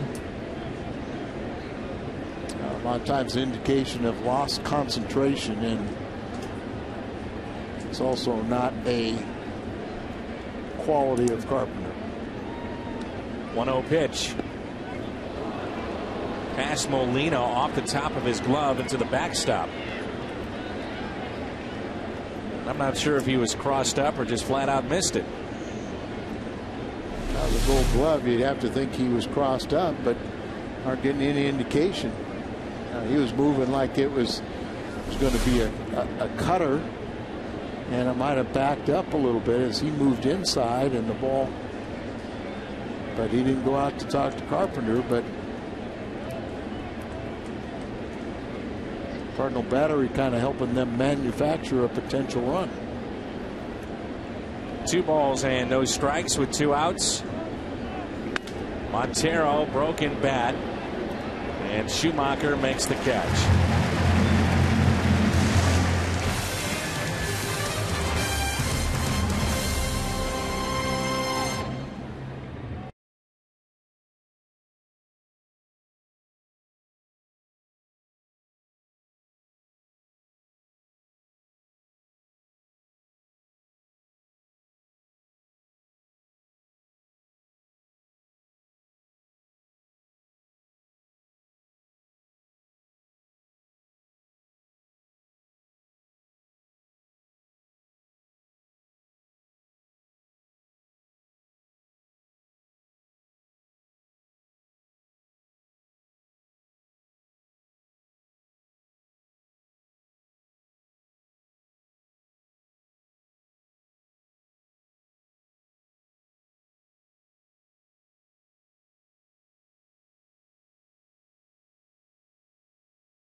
August 19th through the 21st, and the road trip package includes luxury accommodations at the Four Seasons. Hard to get game tickets.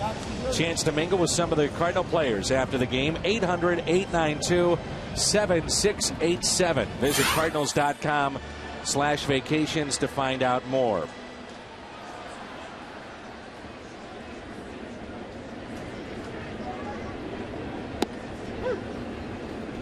And that pitch is a strike. Hope Washburn is at the ball game tonight and helping us throughout our telecast tonight. Hope Washburn. David Freese falls to 0-2.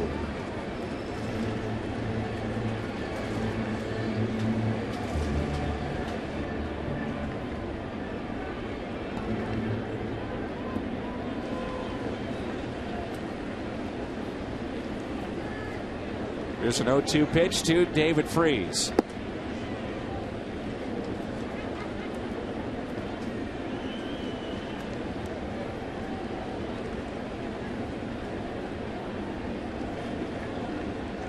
1-2 to David Freese. Reaches for it and flies out to center.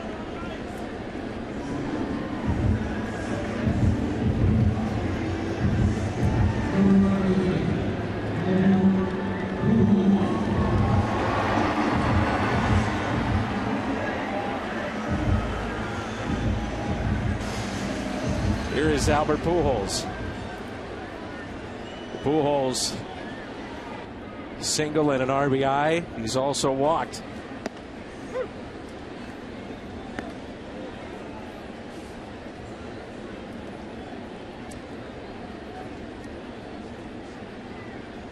Here's the 0-1 pitch in the dirt. 1 ball, 1 strike. Crowd, it's huge tonight, over 43,000, but they've been quiet. Cardinals with just 5 base hits and 1 run.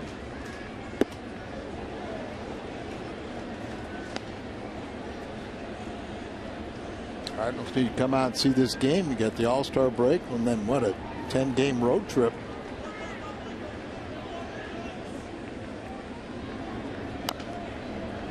Off the foot of Pujols. Described a slinger. Kind of get underneath that a little bit and everything, but it's got a little movement. Let's see where that tails back in on a right-handed hitter. Change the arm angle. And he strikes out Pujols.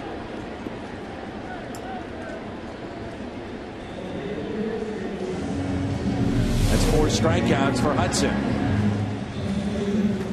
Bottom just falling out. See that arm action, Al, and saw Pujols swing through the fastball, and Hudson with that changeup, that type of arm action as he slings it, can be very, very tough. Came over from the White Sox.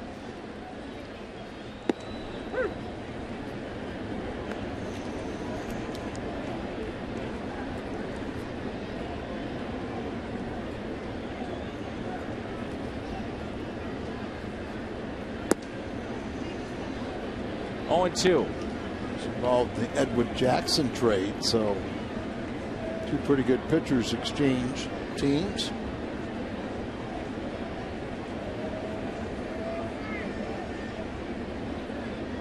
Once it elevated, gets it there, and Holiday does not chase. Well, he's been effective here tonight, no doubt. 1 ball and 2 strikes with 2 outs and nobody on. Holiday with a single back in the 3rd.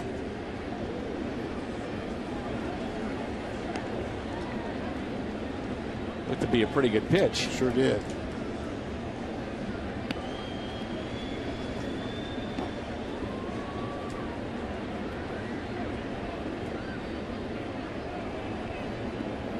Here's a 2-2 pitch. Holiday reaches for it, picks up the base hit into right. Maybe by not calling that 3rd strike right there, forced him to expand the zone and picks up a 2nd hit. So he reaches out and gets the ball, lines it to right.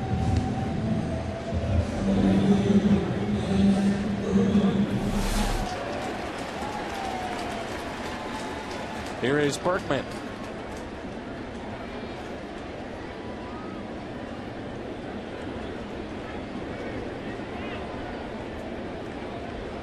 Two outs and a runner at first for Lance Berkman.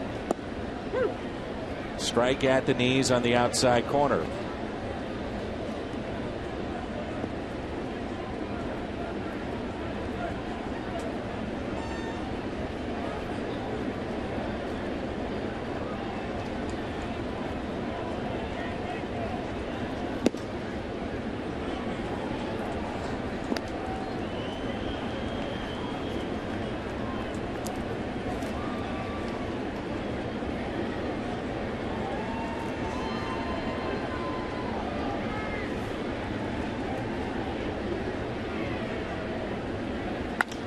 Berkman the other way. Here we go again. To the track, to the wall.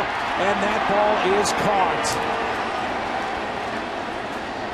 Bloomquist takes the hit away from Lance Berkman on a fine play at the wall in left field.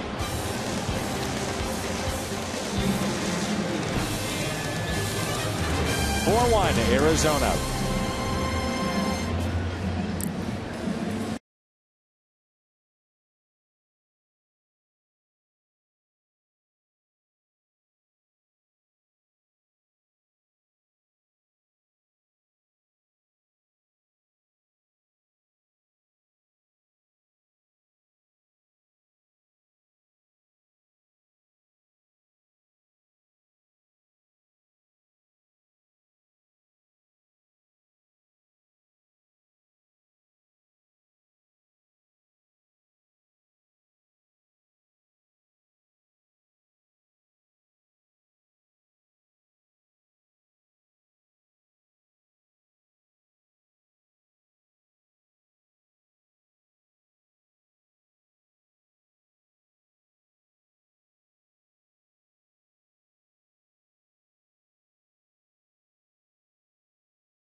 Prior to the Cardinals game, you can enjoy free frozen treats and win prizes in the Ford Plaza. That's courtesy of North Star. And again, it's a North Star Family Sunday tomorrow. Again, $13 tickets, free hot dog and soda. Kids can run the bases after the game. Free ticket to Six Flags and the ice cream before the game. Great deal, all for just $13 tomorrow at Cardinals.com. Nice play by Bloomquist. I don't think it would have been a home run. I don't either, but sure would have been nice if it would have gotten through. Carpenter working into the sixth. 1 ball, 1 strike on Sean Burroughs. He's at 84 pitches, but Hudson right around 100 with his long first inning. Ground ball, Schumacher from his knees makes the play.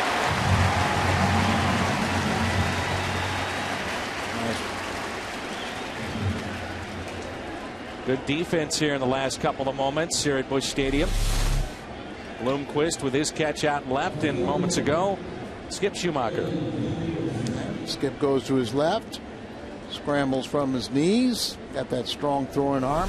Nice play right there. So, seen some good D in this ball game. You know, Schumacher with 1 error this year. That was on a throwing error and a play at the plate. And we've talked about this, Al, but, you know, last year was probably, and he would tell you, maybe a down year for him defensively. The year before was really good in his transition from outfield to second base, and this year, maybe better than all those. Yeah, I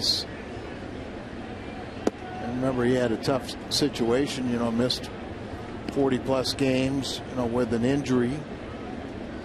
And really was rushed back to the big leagues when Punto got hurt, and so he had to fight his way and his timing back here at the major league level, but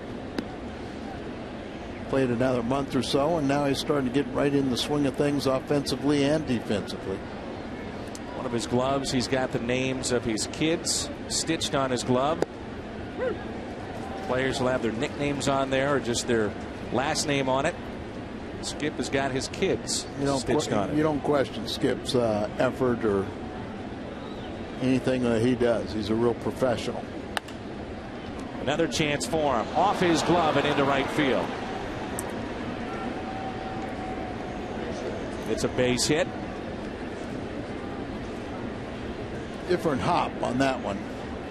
So it came up on him a little bit.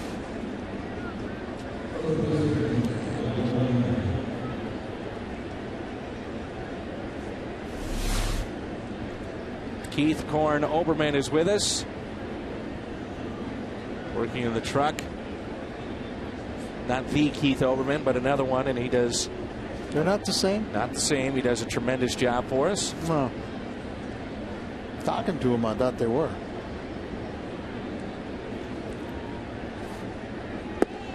That pitch is taken low. And it's ball one to Juan Miranda.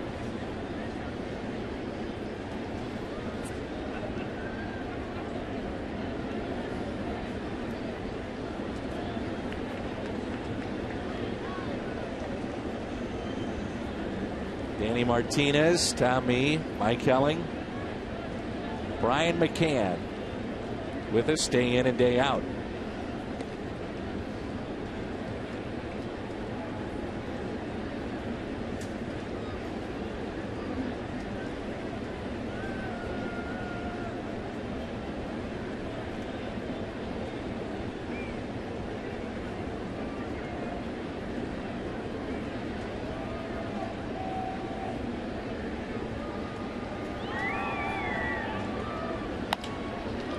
In the air to right field, Berkman makes the catch.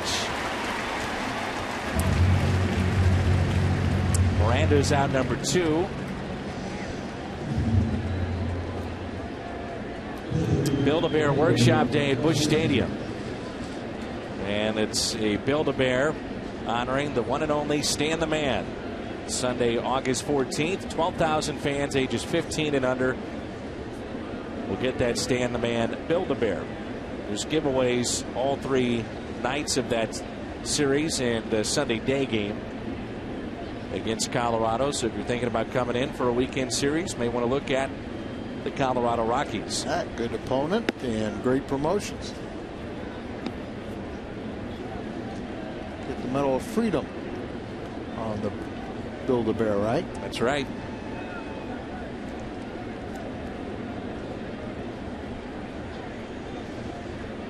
Two outs and a runner at first.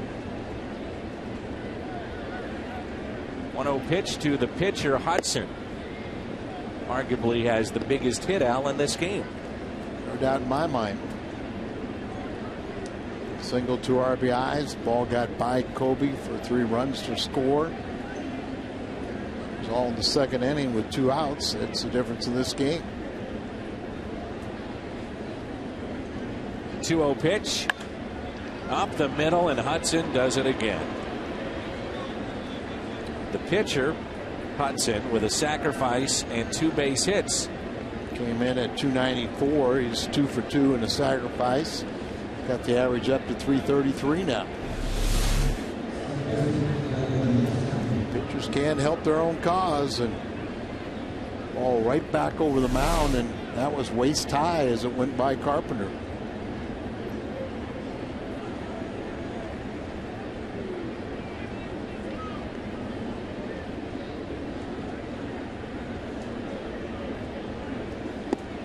Swing and a miss by Kelly Johnson with 2 outs and runners at first and second. There's been some great hitting pitchers over the years. Gibson was a big hitter. Sponny, Donnie Robinson, Kemmer Brett.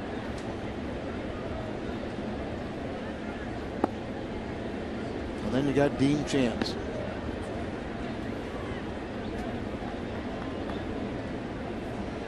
They'd give him a base hit if you fouled the pitch off.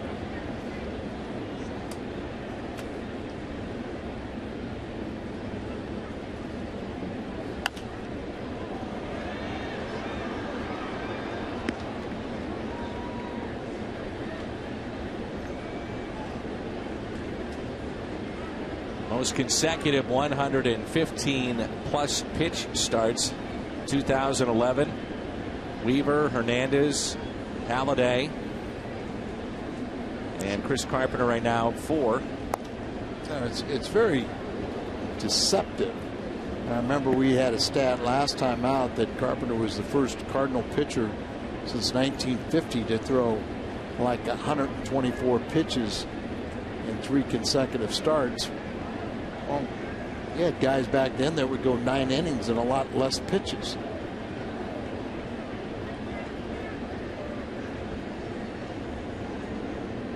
And you had guys that would go a lot more pitches and because they never kept track. That's well hit down the right field line in trouble. It's a ground rule double.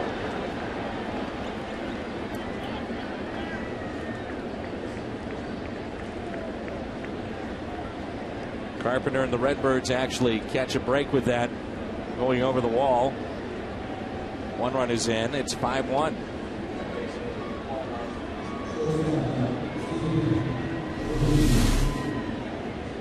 Cardinals now get activity in the bullpen. Jason Mott's learning to throw, but right in the middle of the plate.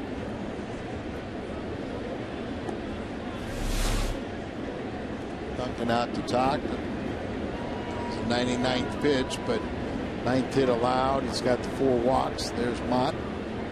Carpenter is due up third. Looking ahead to the bottom of the 6th inning. Top of the 6th. Reds and Milwaukee tied up at 3-3. Bottom of the 6th. Chicago leading the Pirates by the score of 5-3.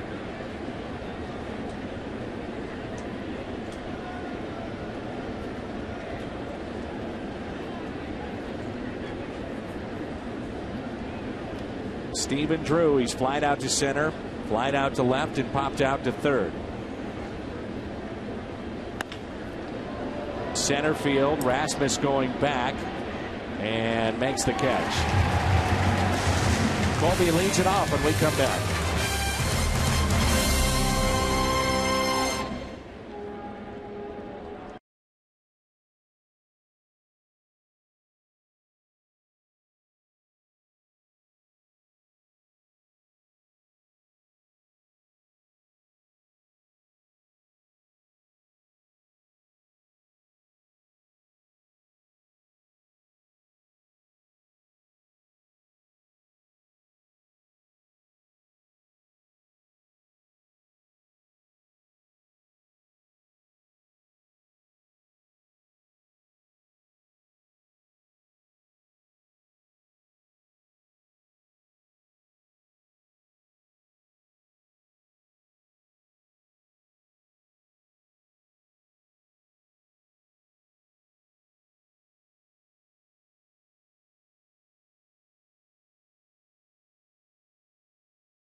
All on Fox Sports Midwest is brought to you by Kia Motors. To learn more, visit kia.com. And for a limited time, Jack's really big chicken sandwich combo is back for only $3.99 plus tax at participating restaurants. Carsoup.com, our email. Joe in Danville, Illinois. Hey, Al, who was the most superstitious player you ever met? Maybe Wade Boggs. Remember, he had a ritual. Everything was 7. You know, he'd eat chicken every single day, but he had a ritual of at 7 o'clock he did this, at 7:07, blah blah blah blah blah. But a lot of ball players are very, very superstitious. How about you? Really not so much. You had kind of a routine that you would try to adhere to, but if I. There's a base hit for Rasmus. I got away from it. I didn't. It didn't freak me out. Rasmus has popped out to short Fly to center, and now a single to right. Here's Yadier Molina. Did you step over the line? I stepped over the line, but I didn't do a Turk Wendell where you do a little flip over it, or you didn't brush your teeth. And you would stand. The catcher would have to squat. If he squatted down the mound, the catcher would have to stand. All those silly things.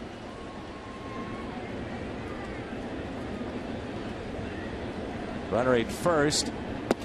I bet if you had to make a guess on percentage-wise, as you see Punto will pinch hit for Carpenter. What do you think? 65 to 70% of the players at least would step over the foul line without touching it. Yeah.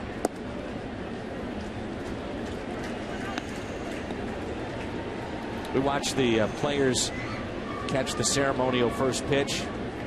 They're tiptoeing around there, and some guy hasn't thrown a ball in 15 years, and he puts it right on the line. You think that superstition is in jeopardy. That is a fair ball.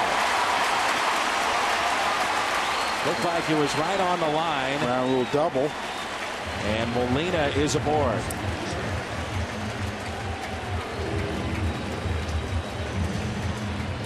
So the Cardinals catch a bad break. Would have produced an RBI, but more importantly, you have 2 men in scoring position. Clearly a fair ball. Yadier Molina, the ground rule double, and Rasmus, because of that, safe at third. Safe at third base, safe and secure. New York Life. And you have to talk to Hudson as they have activity in their bullpen. It's like Mitchell Boggs is going to be coming in behind Carpenter, but what will the score be? Punto will have something to say about that. He picked up his first RBI as a pinch hitter yesterday.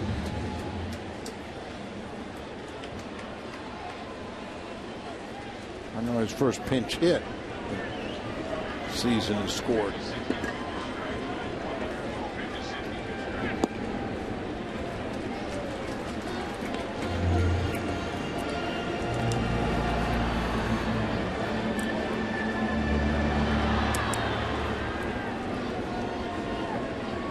Punto hitting from the left side, and a 1-0 pitch. 2 balls and no strikes.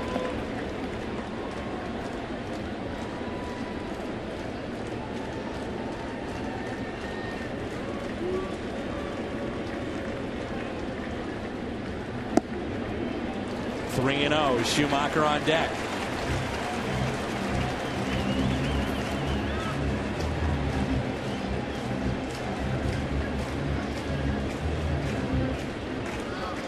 Runners in scoring position tonight. Cardinals 1 for 9. 301 though on the season.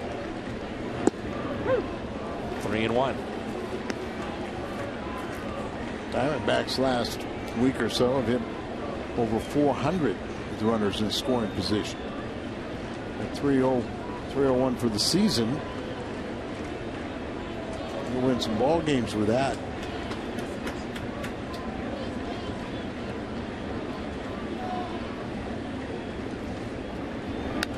Three and 2.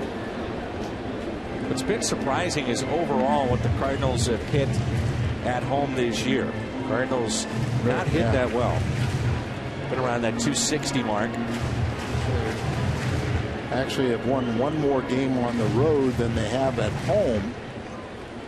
And as you said, it's an environment that you think they dominate in. They've struggled offensively.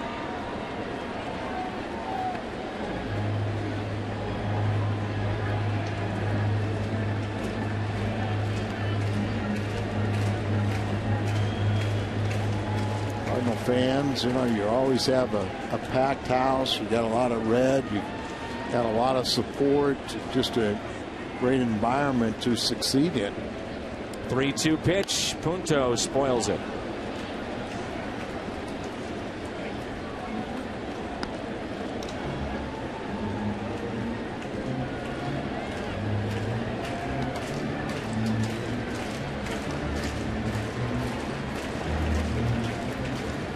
This season, 18 starts. He averages 105. He's at 108 right now.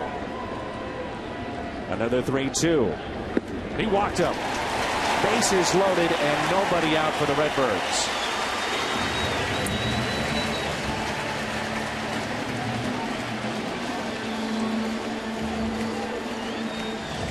Talked about Hudson upset with himself. Can't be mad at his manager who's going to take him out, but he walks the pinch hitter and turns it over to the bullpen and trying to win his 10th game. Chevy called to the pen. We'll tell you about the change when we come back.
Ready, 26th appearance, and with the lefty Schumacher coming up, Kurt Gibson going with his righty, who's been very effective this year. 1.89 ERA. You think about how many times games are won before that 9th inning.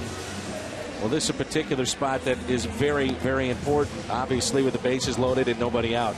You've got the all-star break. You've got a 5-1 lead here, bases loaded. You got a lot of confidence. Been using your two lefties out of the bullpen. Both starters have to be disappointed not going deeper into this ball game. Let's give you the runners. It started with a base hit by Erasmus to right. Molina the double. Carpenter was pinch hit for by Nick Punto. He drew a walk.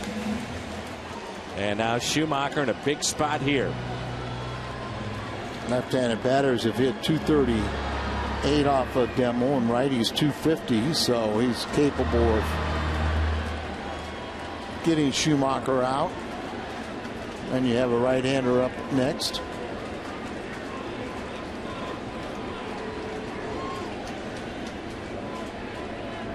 Schumacher rips it into right. Base hit. And the base is still loaded. It's 5-2.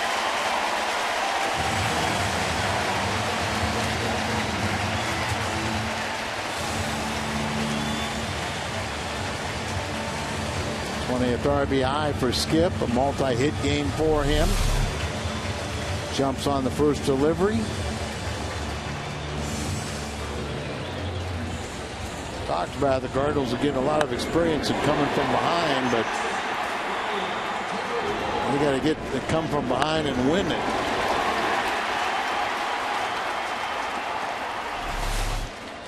Now Ryan Theriot. Singled and scored. He's flied out and grounded out. And bounces it to short. Double play. Run does score. And it is now 5-3. 6-4-3 double play.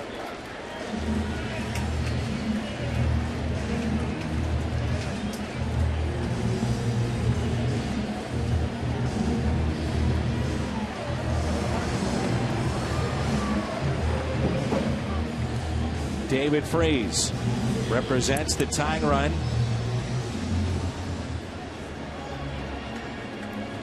Did you find it interesting that Kurt Gibson did not go to one of his lefties with Schumacher?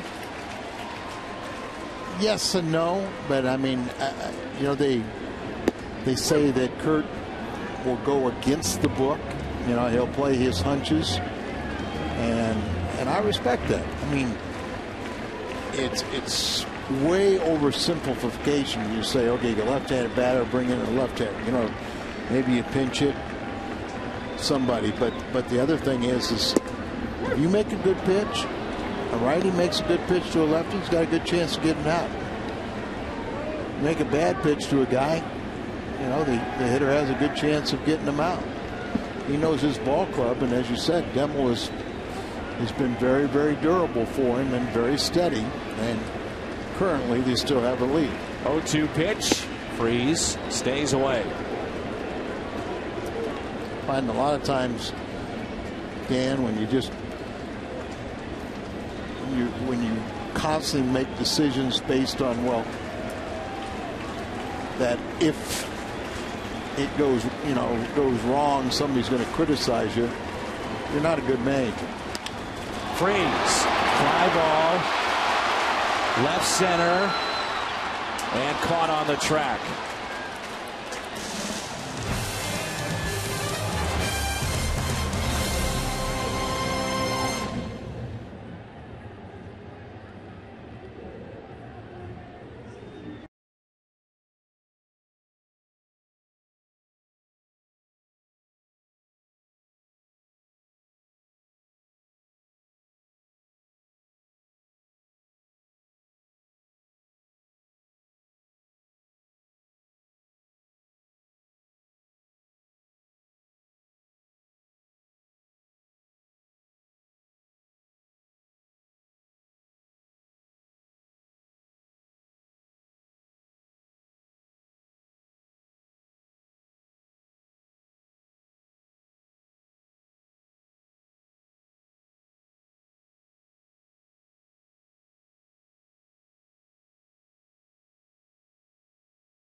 From 16 to the final two greatest moments in Major League Baseball All-Star Game history.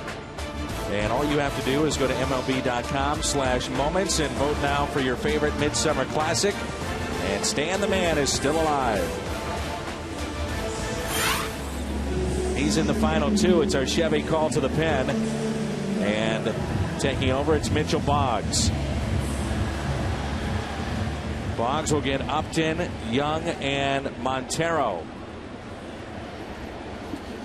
Mitchell, an ERA that has dropped under 3 his last 10 appearances. It's under 2.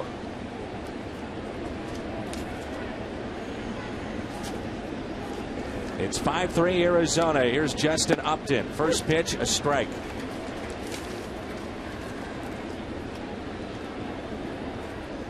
You and I are big believers in Mitchell Boggs, that he's going to be a big part of what happens in the second half.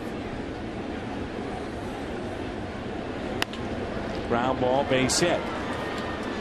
In a positive way. Yes. So Upton is aboard.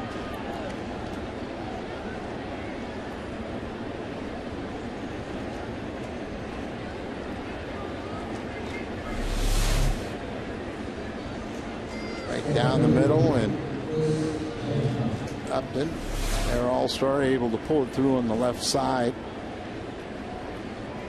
Bogdan, I don't like him in the starting rotation. He came up that way, but he's found an ability to gather speed, pitch late in ball games, throw a really power sinker.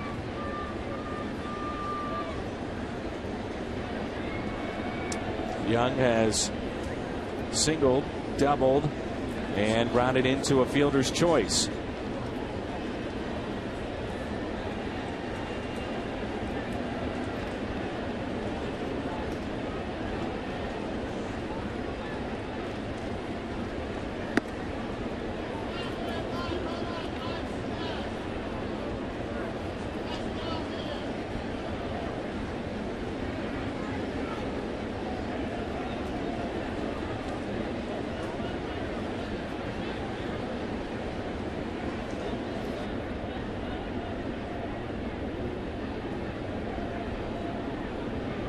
Short lead at first, and that's hit hard but foul. 1 ball, 1 strike. Bottom of the 7th, the Cardinals will have Pujols, Holiday, and Berkman. Diamondbacks trying to make it 3 wins in a row.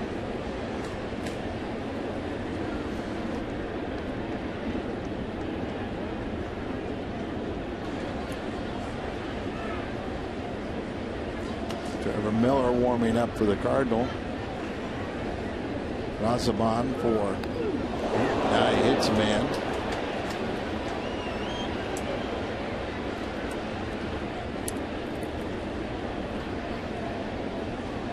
So runners at first and second.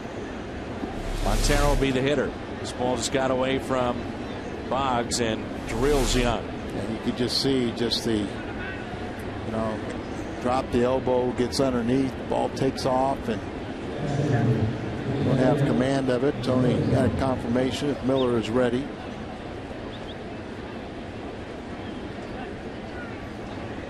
Montero and then Burrows both hitting from the left side.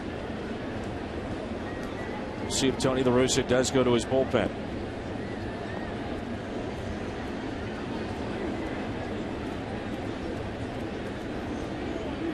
They have 1 lefty and 4 righties on the bench, and Tony will go to the bench, see if Kurt Gibson will counter.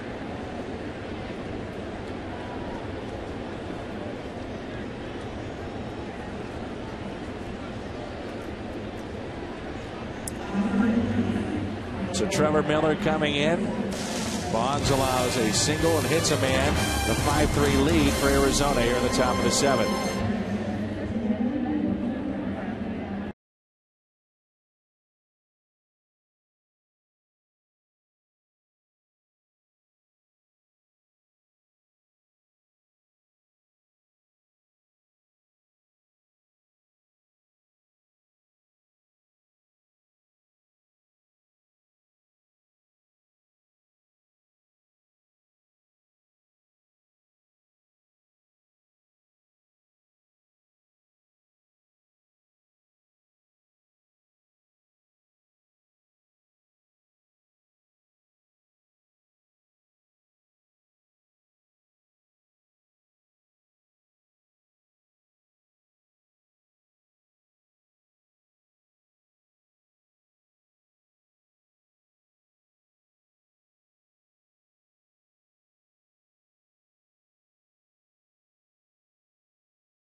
two lefties coming up.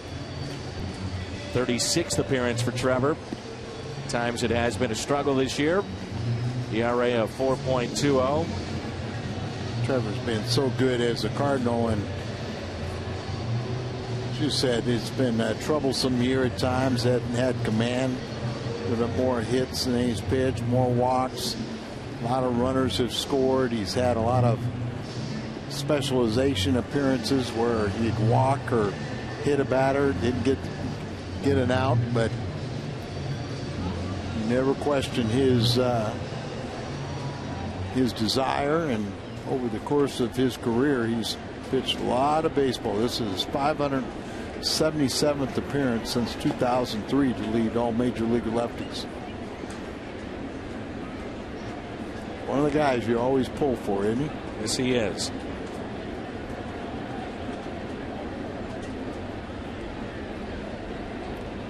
First and second, nobody out. Miguel Montero. You hit it on the head. It's been a question of command at times with Trevor Miller. He's, I mean, that pitch right there has been such an effective, breaking ball for him when he has two strikes and put a hitter away. But many times he just doesn't have the command of it, so he gets behind in the count. In the air, a high fly ball. Rasmus backing up, makes the catch. Throw comes into the bag at second base on a hop.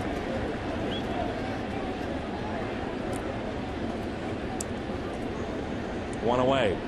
Even right there, you want to see Kobe take charge, but you want to see him get in a better position and just assume that they're going to tag up. He doesn't assume they're going to tag up and advance to third base, and he's kind of flat-footed when he makes the play. Those are the little things that Kobe still needs. Well, they're not. I'm not that shallow. They're not going to run.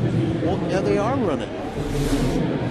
The double play is still in order, but you got to get that ball fired in and keep that runner at second base. Ryan Roberts will pinch hit for Burrows. Right-hander is getting loose in the Cardinal pen.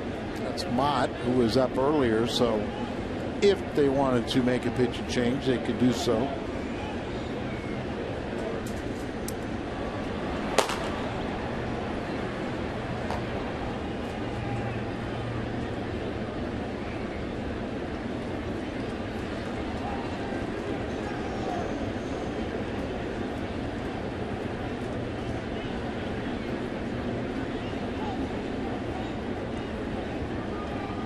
Good speed at first and at third. And Tony La Russa looks like we'll make the change here.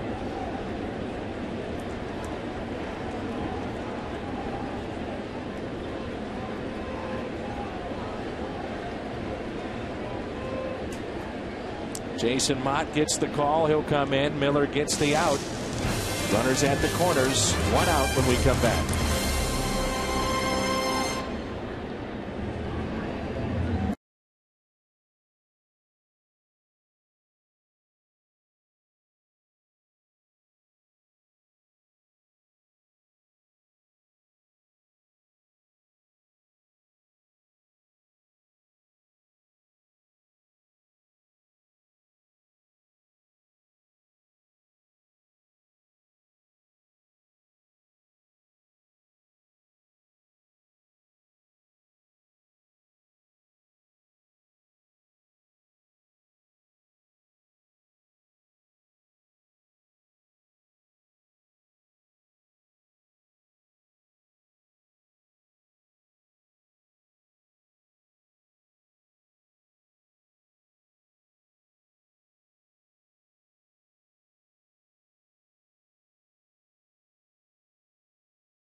first and third, 5-3 Arizona.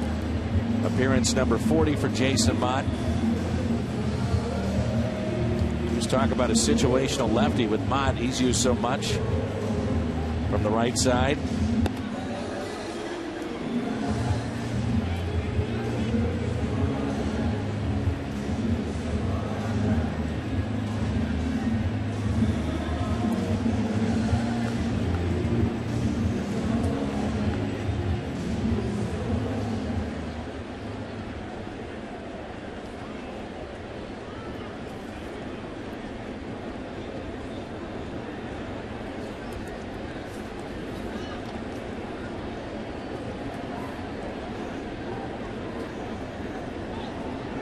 Not that boring. Runners at first and third for Roberts. One out. First pitch taken high at 96 miles an hour. He's going to challenge it. He can get the strikeout.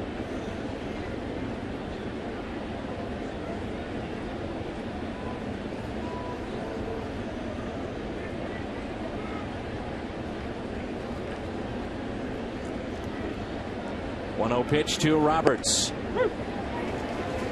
Nice job of framing that by Yadier Molina.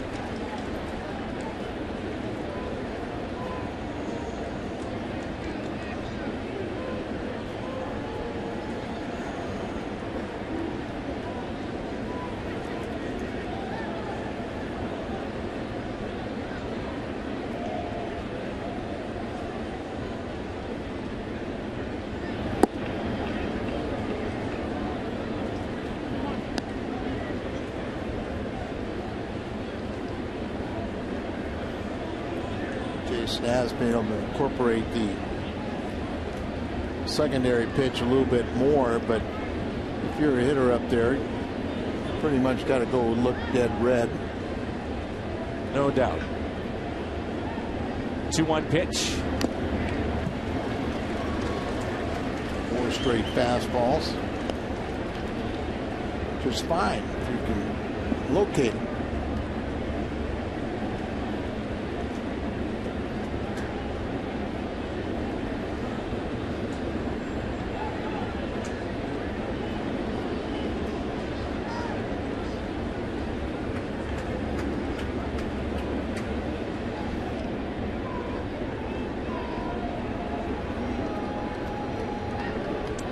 Infield in and a 2-2 instead of check on the runners.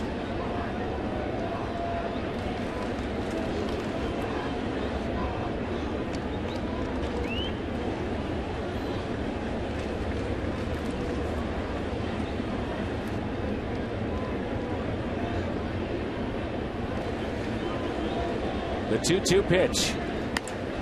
Base hit out to left field. A run will score. Drops in for a hit. Will be charged to Mitchell Boggs. Upton scores to make it 6-3.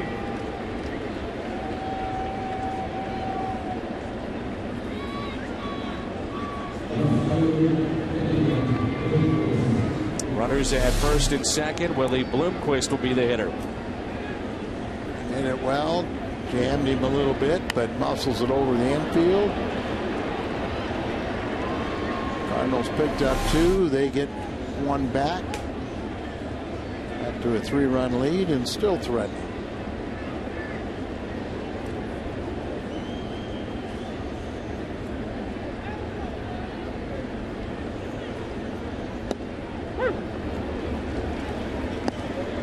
Walk, a fly out, and a single for Bloomquist tonight.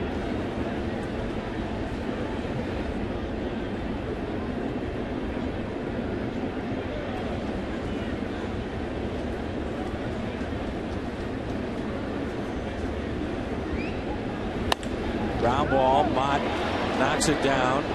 Goes to first. Runners advance to second and third. Talk about the natural instinct to field the baseball. Mott did that. If he lets it go, may have had a double play. Been very close. Might not have been hit hard enough, but it's just like you said. It's hard to sit there and the heat of the battle to sit there and say, oh, let this ball go through because I know my guy's going to be there. Did appear that Schumacher would have been there. Might have only gotten one out, could have gotten two, but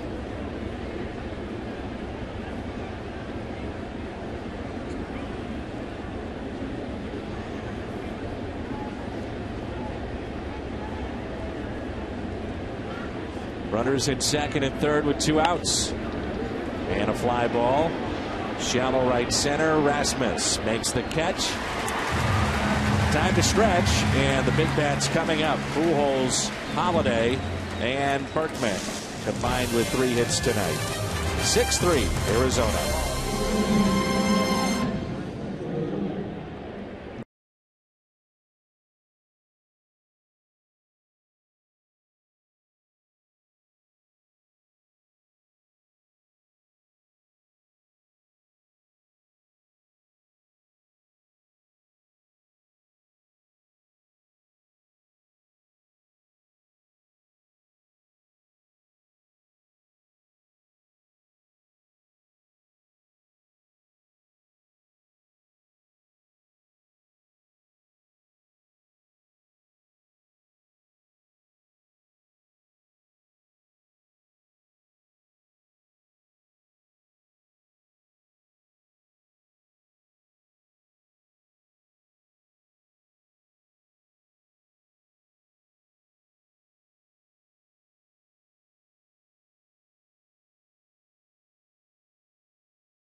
StubHub, you'll find the seats you want and the freedom to choose where you'd like to sit.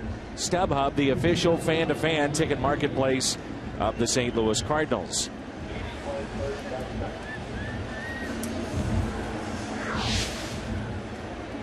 Razabon, second appearance in this series and 5th overall this year. 2.25 ERA. Pujols, Holiday, and Berkman. 6-3 Arizona. And the first pitch is taken for a strike. Pujols with an RBI base hit in the first. He walked in the third and struck out in the 5th. Here's the 0-1 pitch. It's a rocket out to left. And this ball is off the base of the wall. Pujols will dig for 2. No, he'll stop right there and wisely heading back to first base. Bloomquist played that very well and left, and we saw him take an extra base hit away from Berkman earlier tonight. Yeah, Bloomquist got very good speed and got to that ball and cut it off, and a rocket off the bat. One of the harder hit balls we've seen from Albert since his return, but played perfectly by Bloomquist. But here come the Cardinals.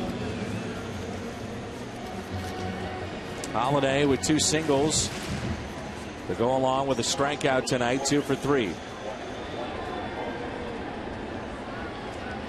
Seen a combined 21 hits in this game. Arizona with 11, the Cardinals with 10. Both teams have committed an error. The Redbirds have left 8 on. Arizona has stranded 8. Hit batters, 7 walks. So a lot of base runners.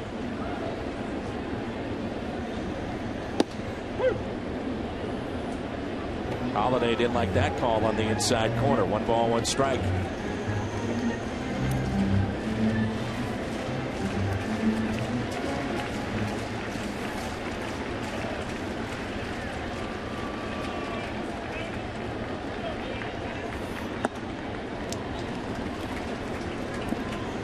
Albert on the all-time hit list, now ahead of Red Shandy's Cardinals hit list. Where will he be when it's all said and done? Great question.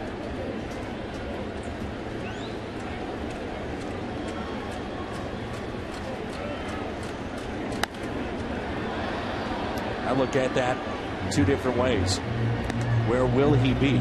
Will it be in St. Louis? And if so, where will he be on that list? Well, let's assume he'll be in St. Louis. And let's assume he'll finish second to Stan. Go past Lou.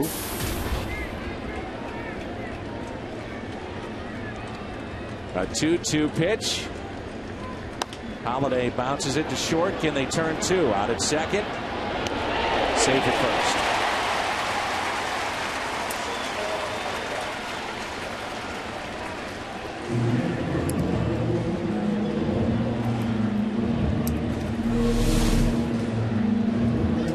Pulled over on it. Bat always hustling.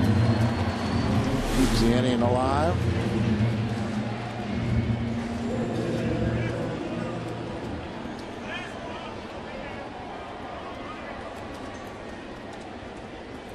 One down. Here's Berkman 0 for 2. Walk back in the first inning.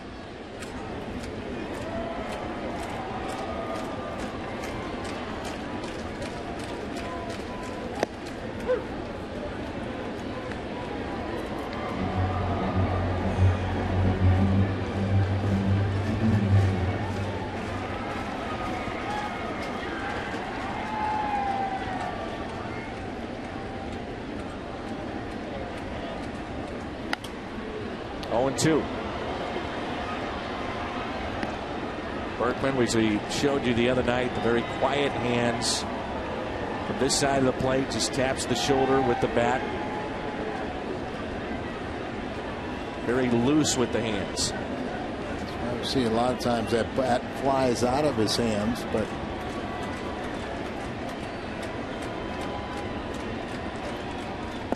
sounder approach to hitting. Try and grip that bat so tight, twist it into sawdust, and you're not doing yourself a favor. 18 of those 24 home runs were on the road. Jammed here, popped it up. Foul territory, and it drops. Roberts would love to have another chance at that one. Primarily, we've seen him at second base. And he had the pinch hit, base hit, RBI, pinch hitting for Burrows, top of the inning. And left-handed batter, the switch hitter Berkman, so Stephen Drew was playing more up the middle, never really usually has a better angle on that ball, but a much longer run. You see a ball like that, you appreciate the old skills of Terry Pendleton. Scott Rowland, two of the best at that. Put my buddy the Zamboni machine. Can he reach there? You bet. We see Kenny just about every night here at the ballpark.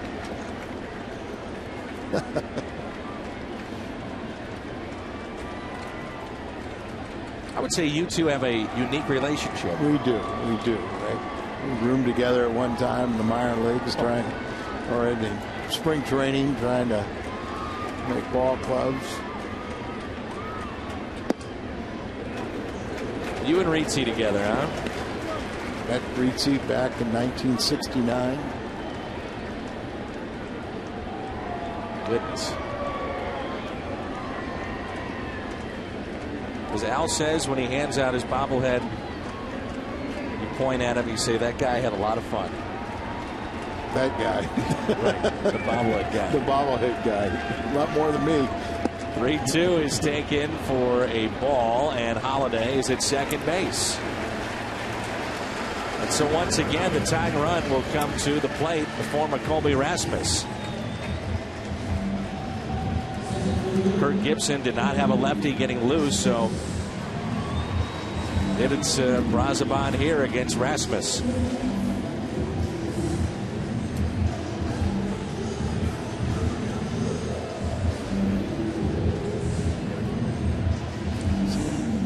trust going over that bullpen, trying to figure out things. But sometimes you'd just rather stick with a righty against a lefty. You do feel it's a better opportunity. Other times it makes sense.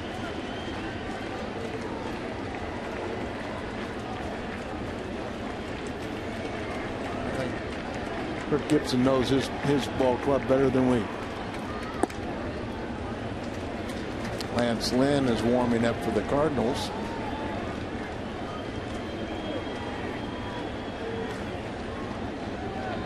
Now a lefty will get up.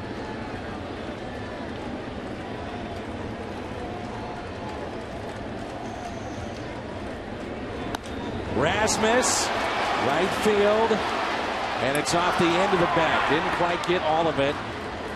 Runner will tag up, and that's Holiday from second to third.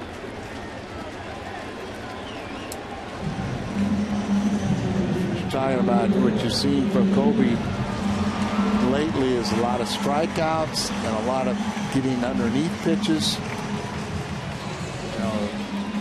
The road trip, he had 3 hits. They're all home runs. You get a little home run happy, and you hurt yourself as a hitter. Home runs come when you just try to hit, make solid contact, and drive the ball.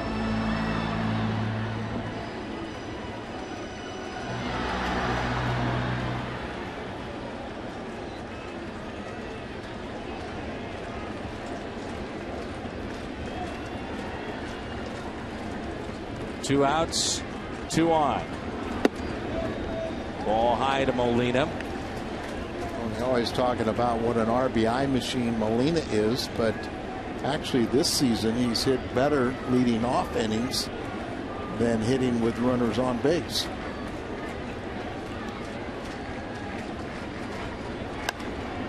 Yanni with a fly ball into shallow right.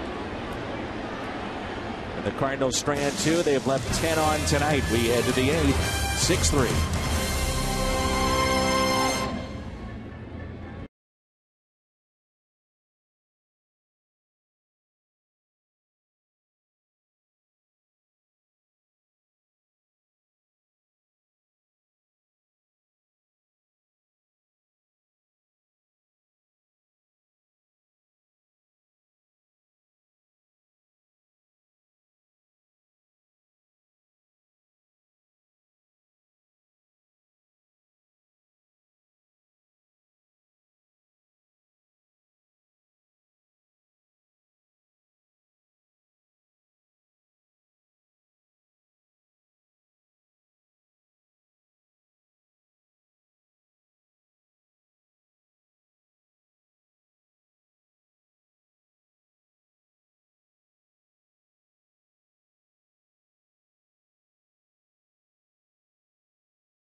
By Budweiser, great times are waiting. Grab some buds.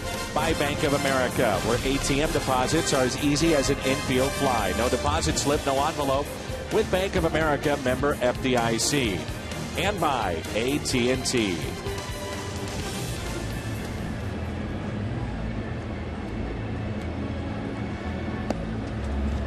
Busch Stadium in downtown St. Louis. Big crowd, well over 40,000 here tonight. But right now they've been disappointed. Redbirds trailing 6-3. Al, give me your impressions this far of Lance Lynn, what you've seen out of the bullpen. I like what I've seen. You know, he's made a couple starts for the Cardinals. Really, his defense kind of let him down. But look at those 20 strikeouts and 4 walks. I like him better coming out of the bullpen. You know, he's a big, strong kid. He was a former minor league pitcher of the year. You know me, I believe in the subscribing to the theory that you pitch a couple of years out of the bullpen and then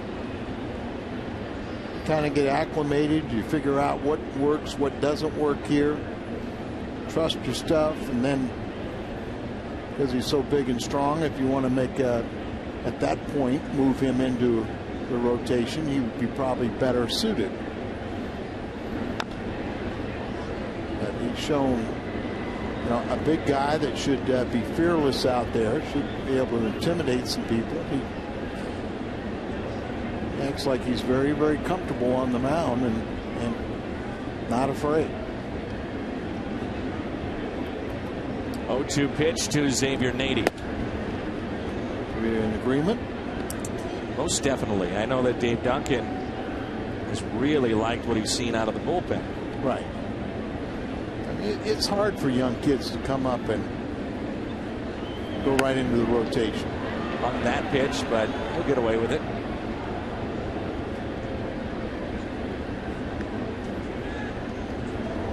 My mind, and what you, as a pitcher, you just gotta say, hey, it's a foul ball. I got a strike.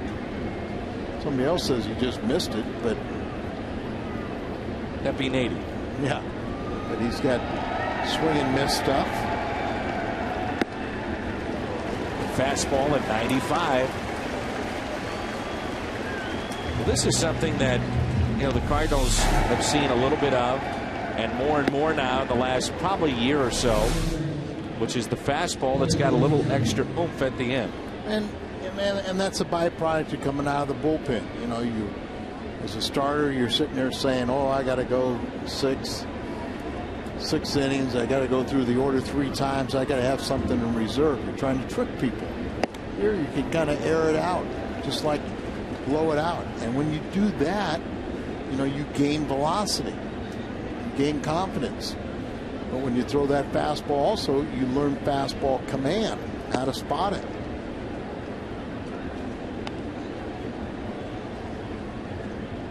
One night that Lance Lynn in Baltimore struck out 5 of 6 that he saw. Strikes out the first man here. 1 ball, 1 strike on Johnson. Took a little off, gets it out. Backing up Holiday, makes the catch with 2 hands. Fans sometimes, even after all these great years of Dave Duncan being here, don't quite understand his pitching to contact philosophy. And that's why a letter to the editor said that Lance Lynn wouldn't be around long because he strikes too many people out. Dave Duncan wouldn't like him.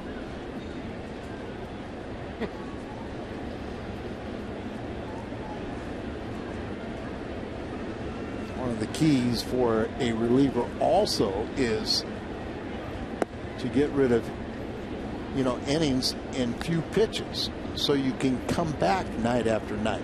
But you don't have to, you know, have a game where a guy goes, you know, 25, 30, and then you have to sit out a day or 2.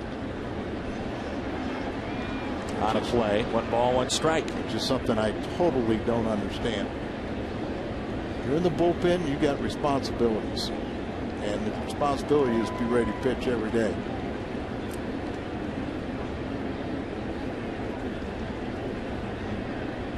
Two outs, 1 ball, 1 strike on Stephen Drew.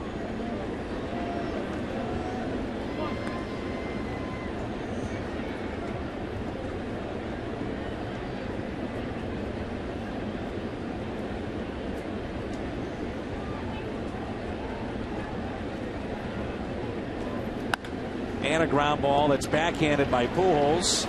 Lynn hustling to the bag and makes the play. So 1-2-3 go the Diamondbacks. 6-3 midway through 8.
Daniel Hudson, the starter for Arizona, 5 innings. Chris Carpenter, 6 innings for St. Louis. And Chris Young, 2 for 3 with an RBI double.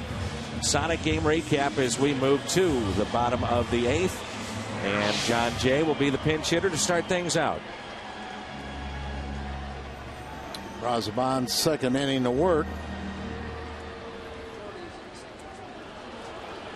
Jay, 295 average. Look at those 7 home runs, 22. He does have 2 pinch hit home runs. And he leads it off with a base hit into right center.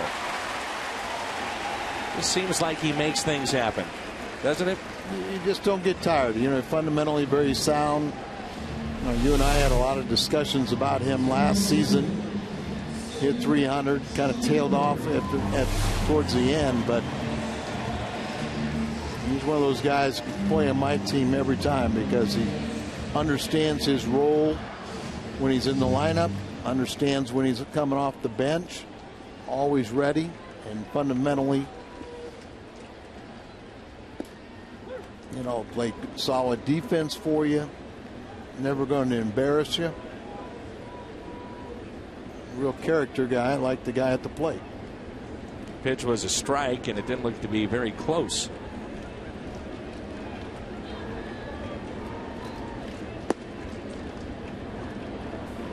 Like Dixon warming up for the Cardinals.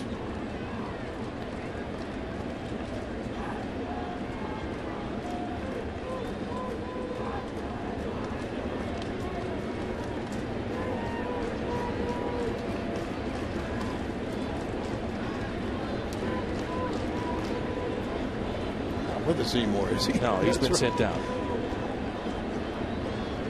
It's P.J. Walters. P.J. Walters, that's what. Look at the body frame. 1-2 the count on Schumacher. Now, P.J.'s put together between now and last season 10 straight shutout innings. That's right. Very end of the year, he got a start, pitched well in that game, and now out of the bullpen. His last time gave up no runs in 2 innings of work.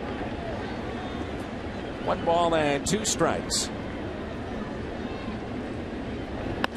Schumacher, base hit into right field. Jay heads to second as it's bobbled in right. And again, the tying run will come to the plate. 3-hit game for Skip.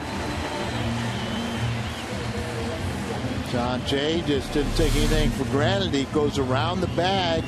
Then he sees the bobble and knew he could get an extra base. Pay attention. Don't put your head down and just forget. So you saw him alertly watch the play and in position to react to the miscue.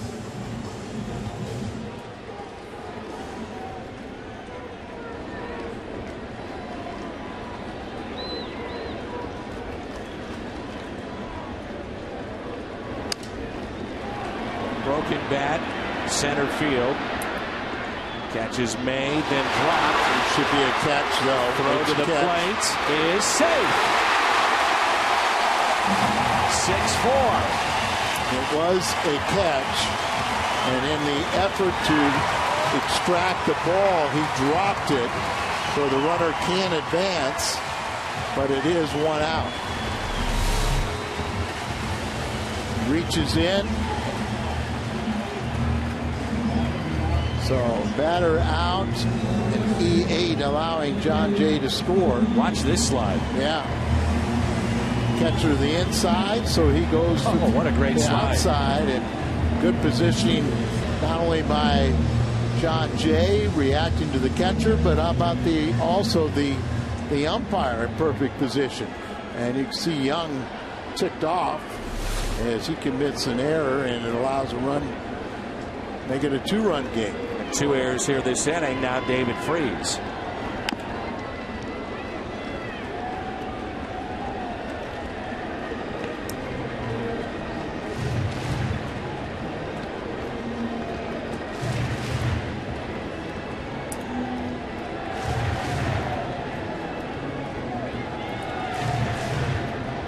Freese, a tough night. He's 0 for 4. Represents the tying run at the plate.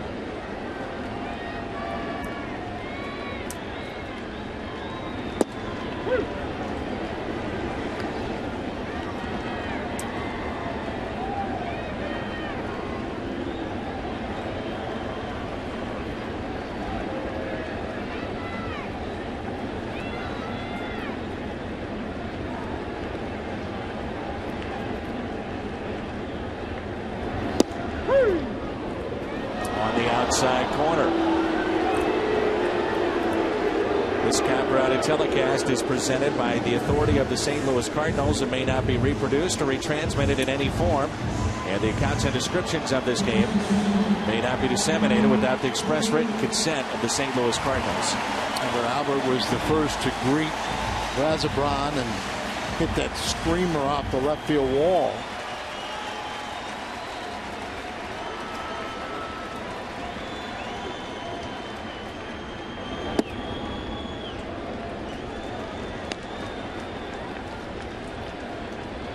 Two hits tonight. RBI and a walk for Pujols.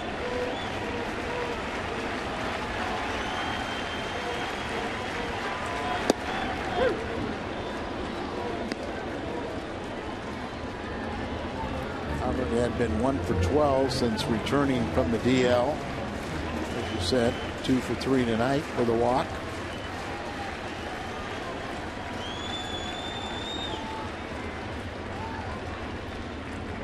Albert hits one deep left. We are tied.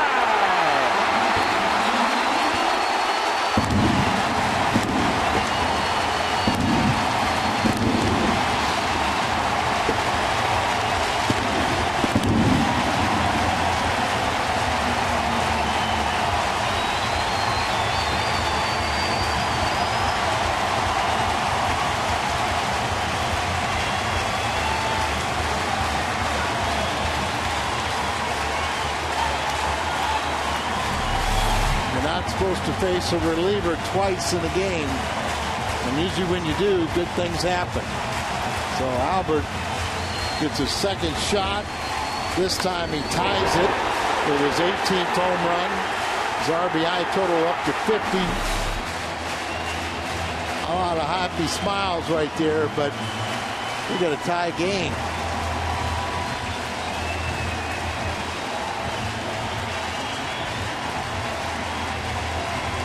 They want the curtain call.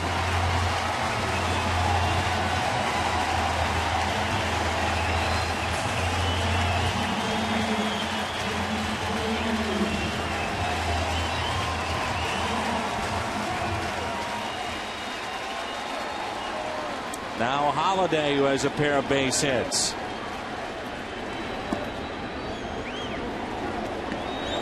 Six, thanks to Pujols.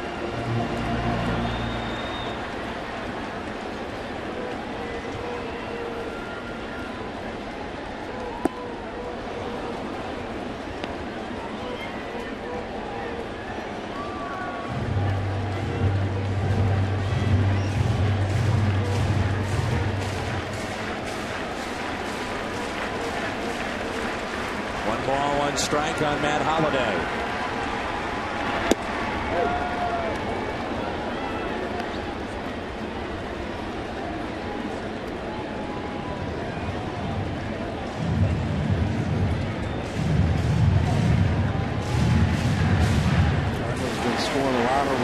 And come from behind, but need to close out some victories.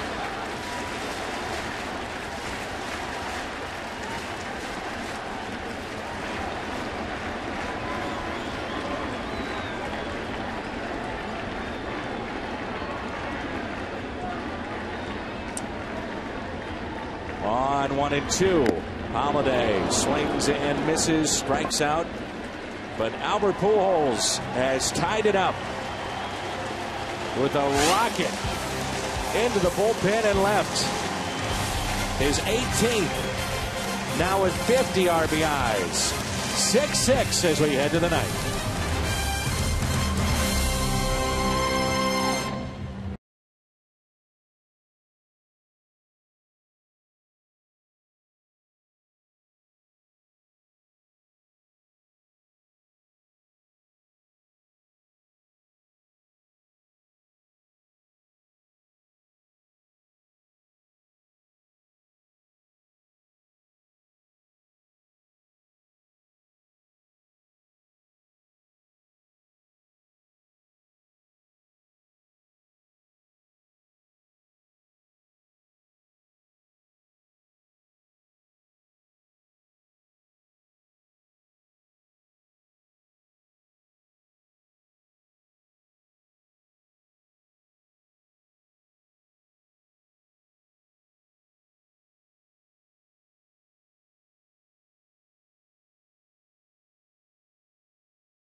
Missouri Lottery Cardinals Live coming up next. But we still have some baseball here tonight. We're tied up. It's 6-6. And it's the top of the ninth. Fernando Salas into the ball game. It's turned into a wild game here at Busch Stadium. Cardinals about hit them 13-11. Arizona 3 errors. Cardinals 1. Cardinals are stranded 10.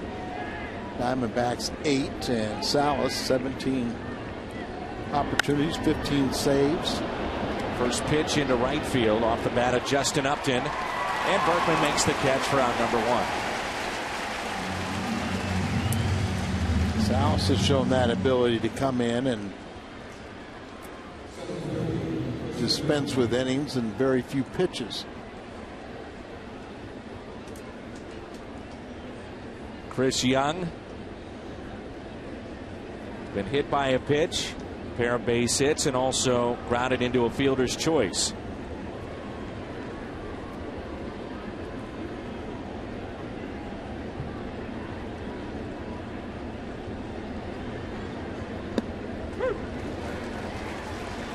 Tony La Russa very comfortable in using Salas against righties or lefties.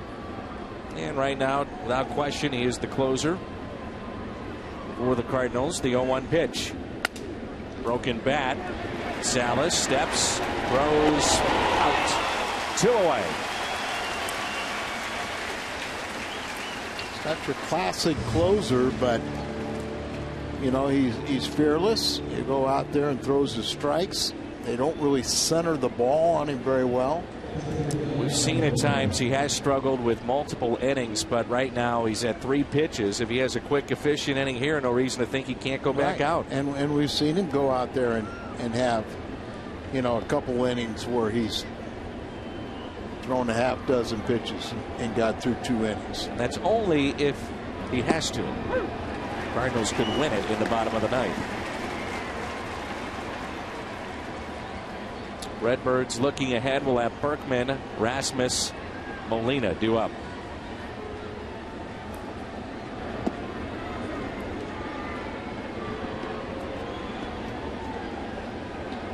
I think we're probably going to see Hernandez again. Their closer has been very good. He's 5 for 5 since taking over for J.J. Putz. Question though would have to be, and that's a strike, if you feel that you have an effective lefty, you would turn around Berkman to his lesser side from the right. Then you have Rasmus who hits from the left side. If you want to bring in your righty, you could have him face Molina. But I think we saw earlier that Kirk Gibson may not have that much confidence in his lefties. Yep. There's a 1-2 pitch to Miguel Montero.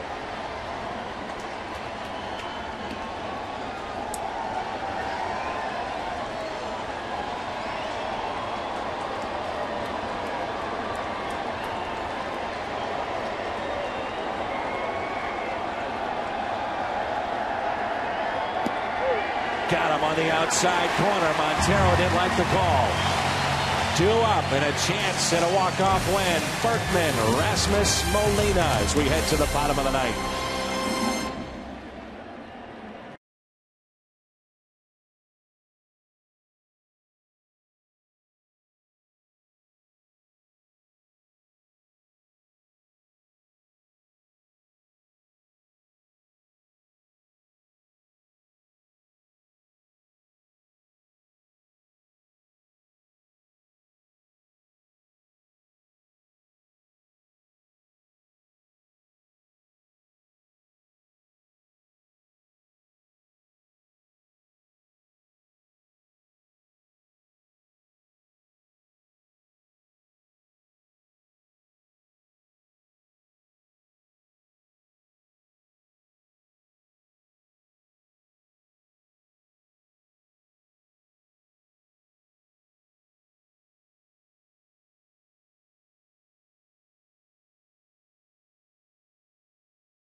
If Kirk Gibson would go to that lefty, he has here. And Lance Berkman will lead it off for St. Louis. Tied up 6-6 here in the bottom of the ninth. They turned Berkman around, but Berkman swinging the bat a lot better this year right-handed than he had in the past. And Patterson now also has better numbers. Right-handed batters are batting 200 against him. Lefties 240. He allowed a single and had a strikeout last night against the Cardinals. Has held the opposition scoreless in 11 of his last 12 games. Berkman on the first pitch. Ground ball up the middle. And the winning run is on. Like I said, doesn't matter lefty lefty. You make a good pitch, you got a chance to get anybody out. You leave a pitch in the middle of the plate, somebody's got a chance to get a base hit. Hit it right back over the mound, but with his exaggerated delivery, he falls to the first base side and couldn't cover the mound. Well, now it's a bunting situation possibly.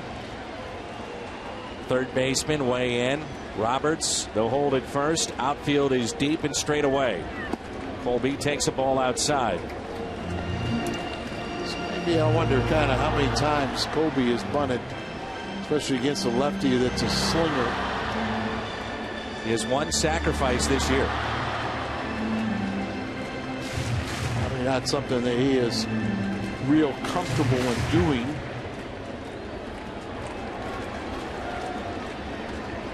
Don't have great speed at first in Lance Berkman, so have to be a pretty good bunt. Patterson will go to second. Out.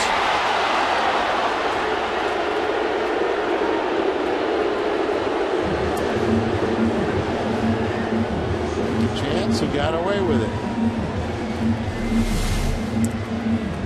Once here, a little bit too close to the pitcher. So advantage to a left-handed thrower. Gets it over there. Gets the force out. The good news is you got better speed on the base pass now. But nobody in scoring position. Nobody in scoring position. You also have the first baseman holding on the runner at first base, and Molina and his ability to hit a ball to the right side.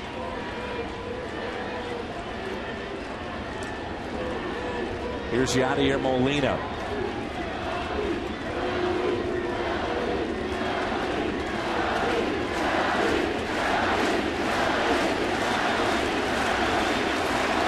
Cruz is on deck. No surprise, not a righty warming up. Surprised there's not a righty in the game right now. That's right.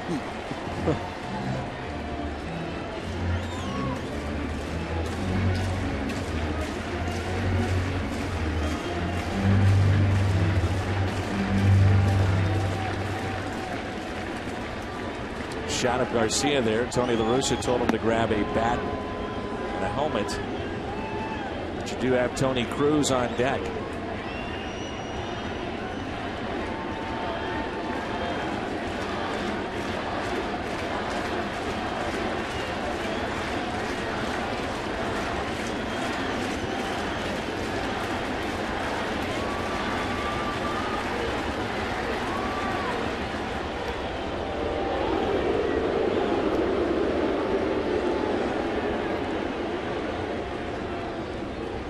Three career walk-off hits.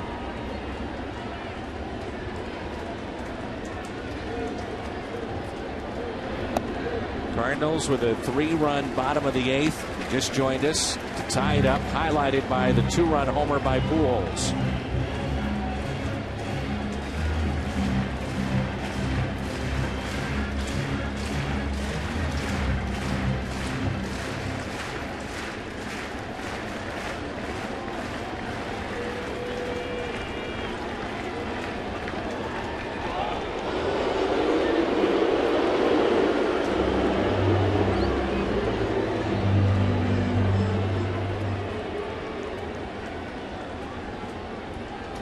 Got a very good hit and run man at the plate. 2 balls and no strikes.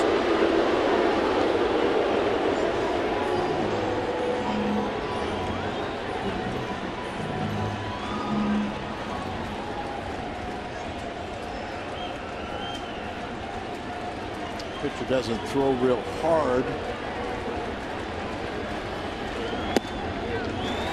3-0. Montero has 10 errors on the season, but he is a pretty good throwing catcher.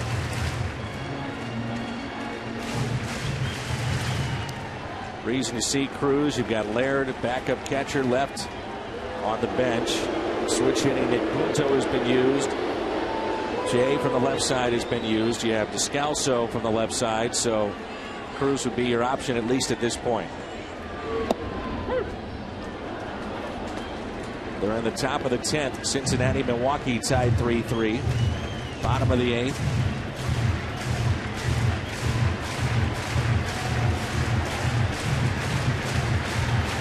Announcement final. Chicago over Pittsburgh 6-3. 3-1 pitch right here. That time called.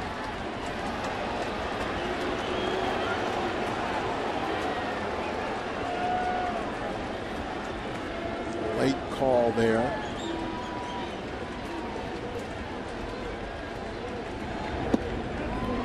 Inside to Molina. Running run in scoring position. That's Rasmus.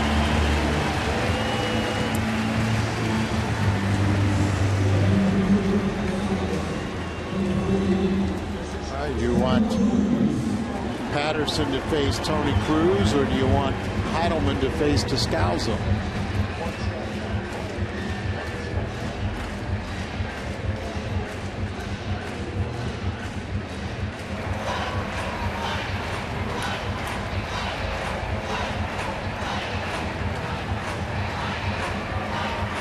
Still has not made the call to the bullpen just yet.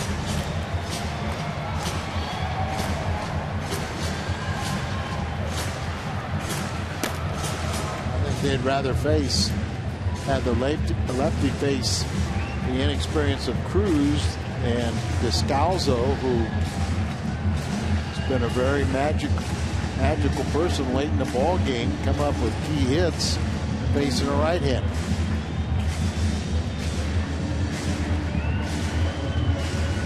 Now Kirk Gibson having words with the home plate umpire about Molina calling time a couple of times at previous at bat when it was granted. Call it, but the umpire has to grant it, and it appeared he granted it very late.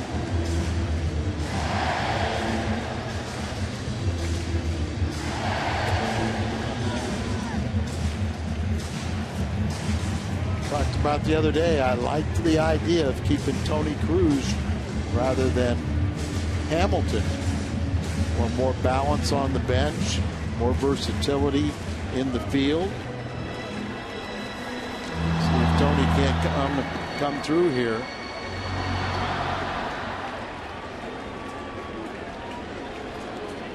Two on, one out. Cruz looks at a ball.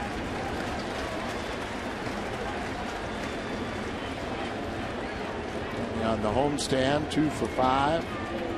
Walked as a pinch hitter on Thursday night. He could be a hero here this evening.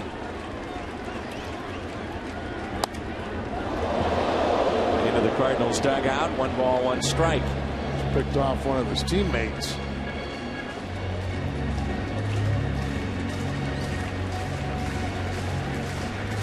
Converted infielder. He's shown me a little bit, you know.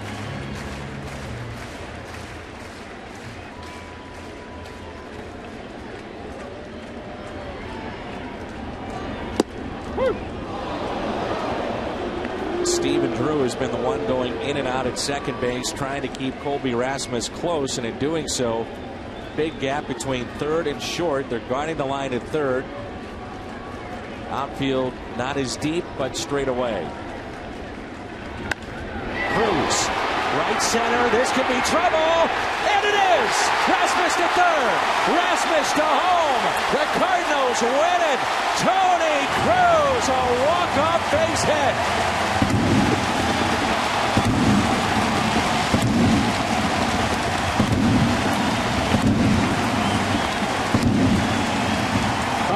definitely needed this one, and what a great and unlikely hero. But you can't be happier for Tony Cruz.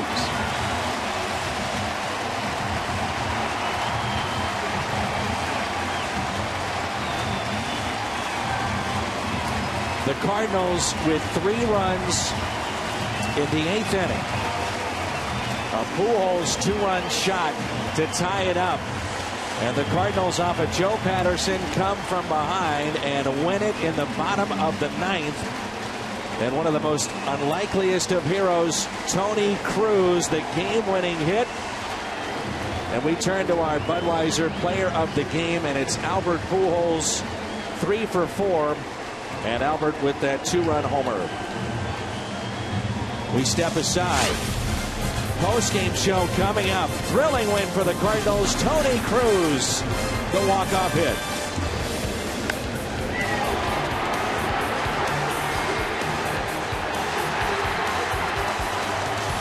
Over 40,000. They loved it. And so do his teammates. Cardinals pick up win number 48 in thrilling fashion. What a night. 7-6 the final.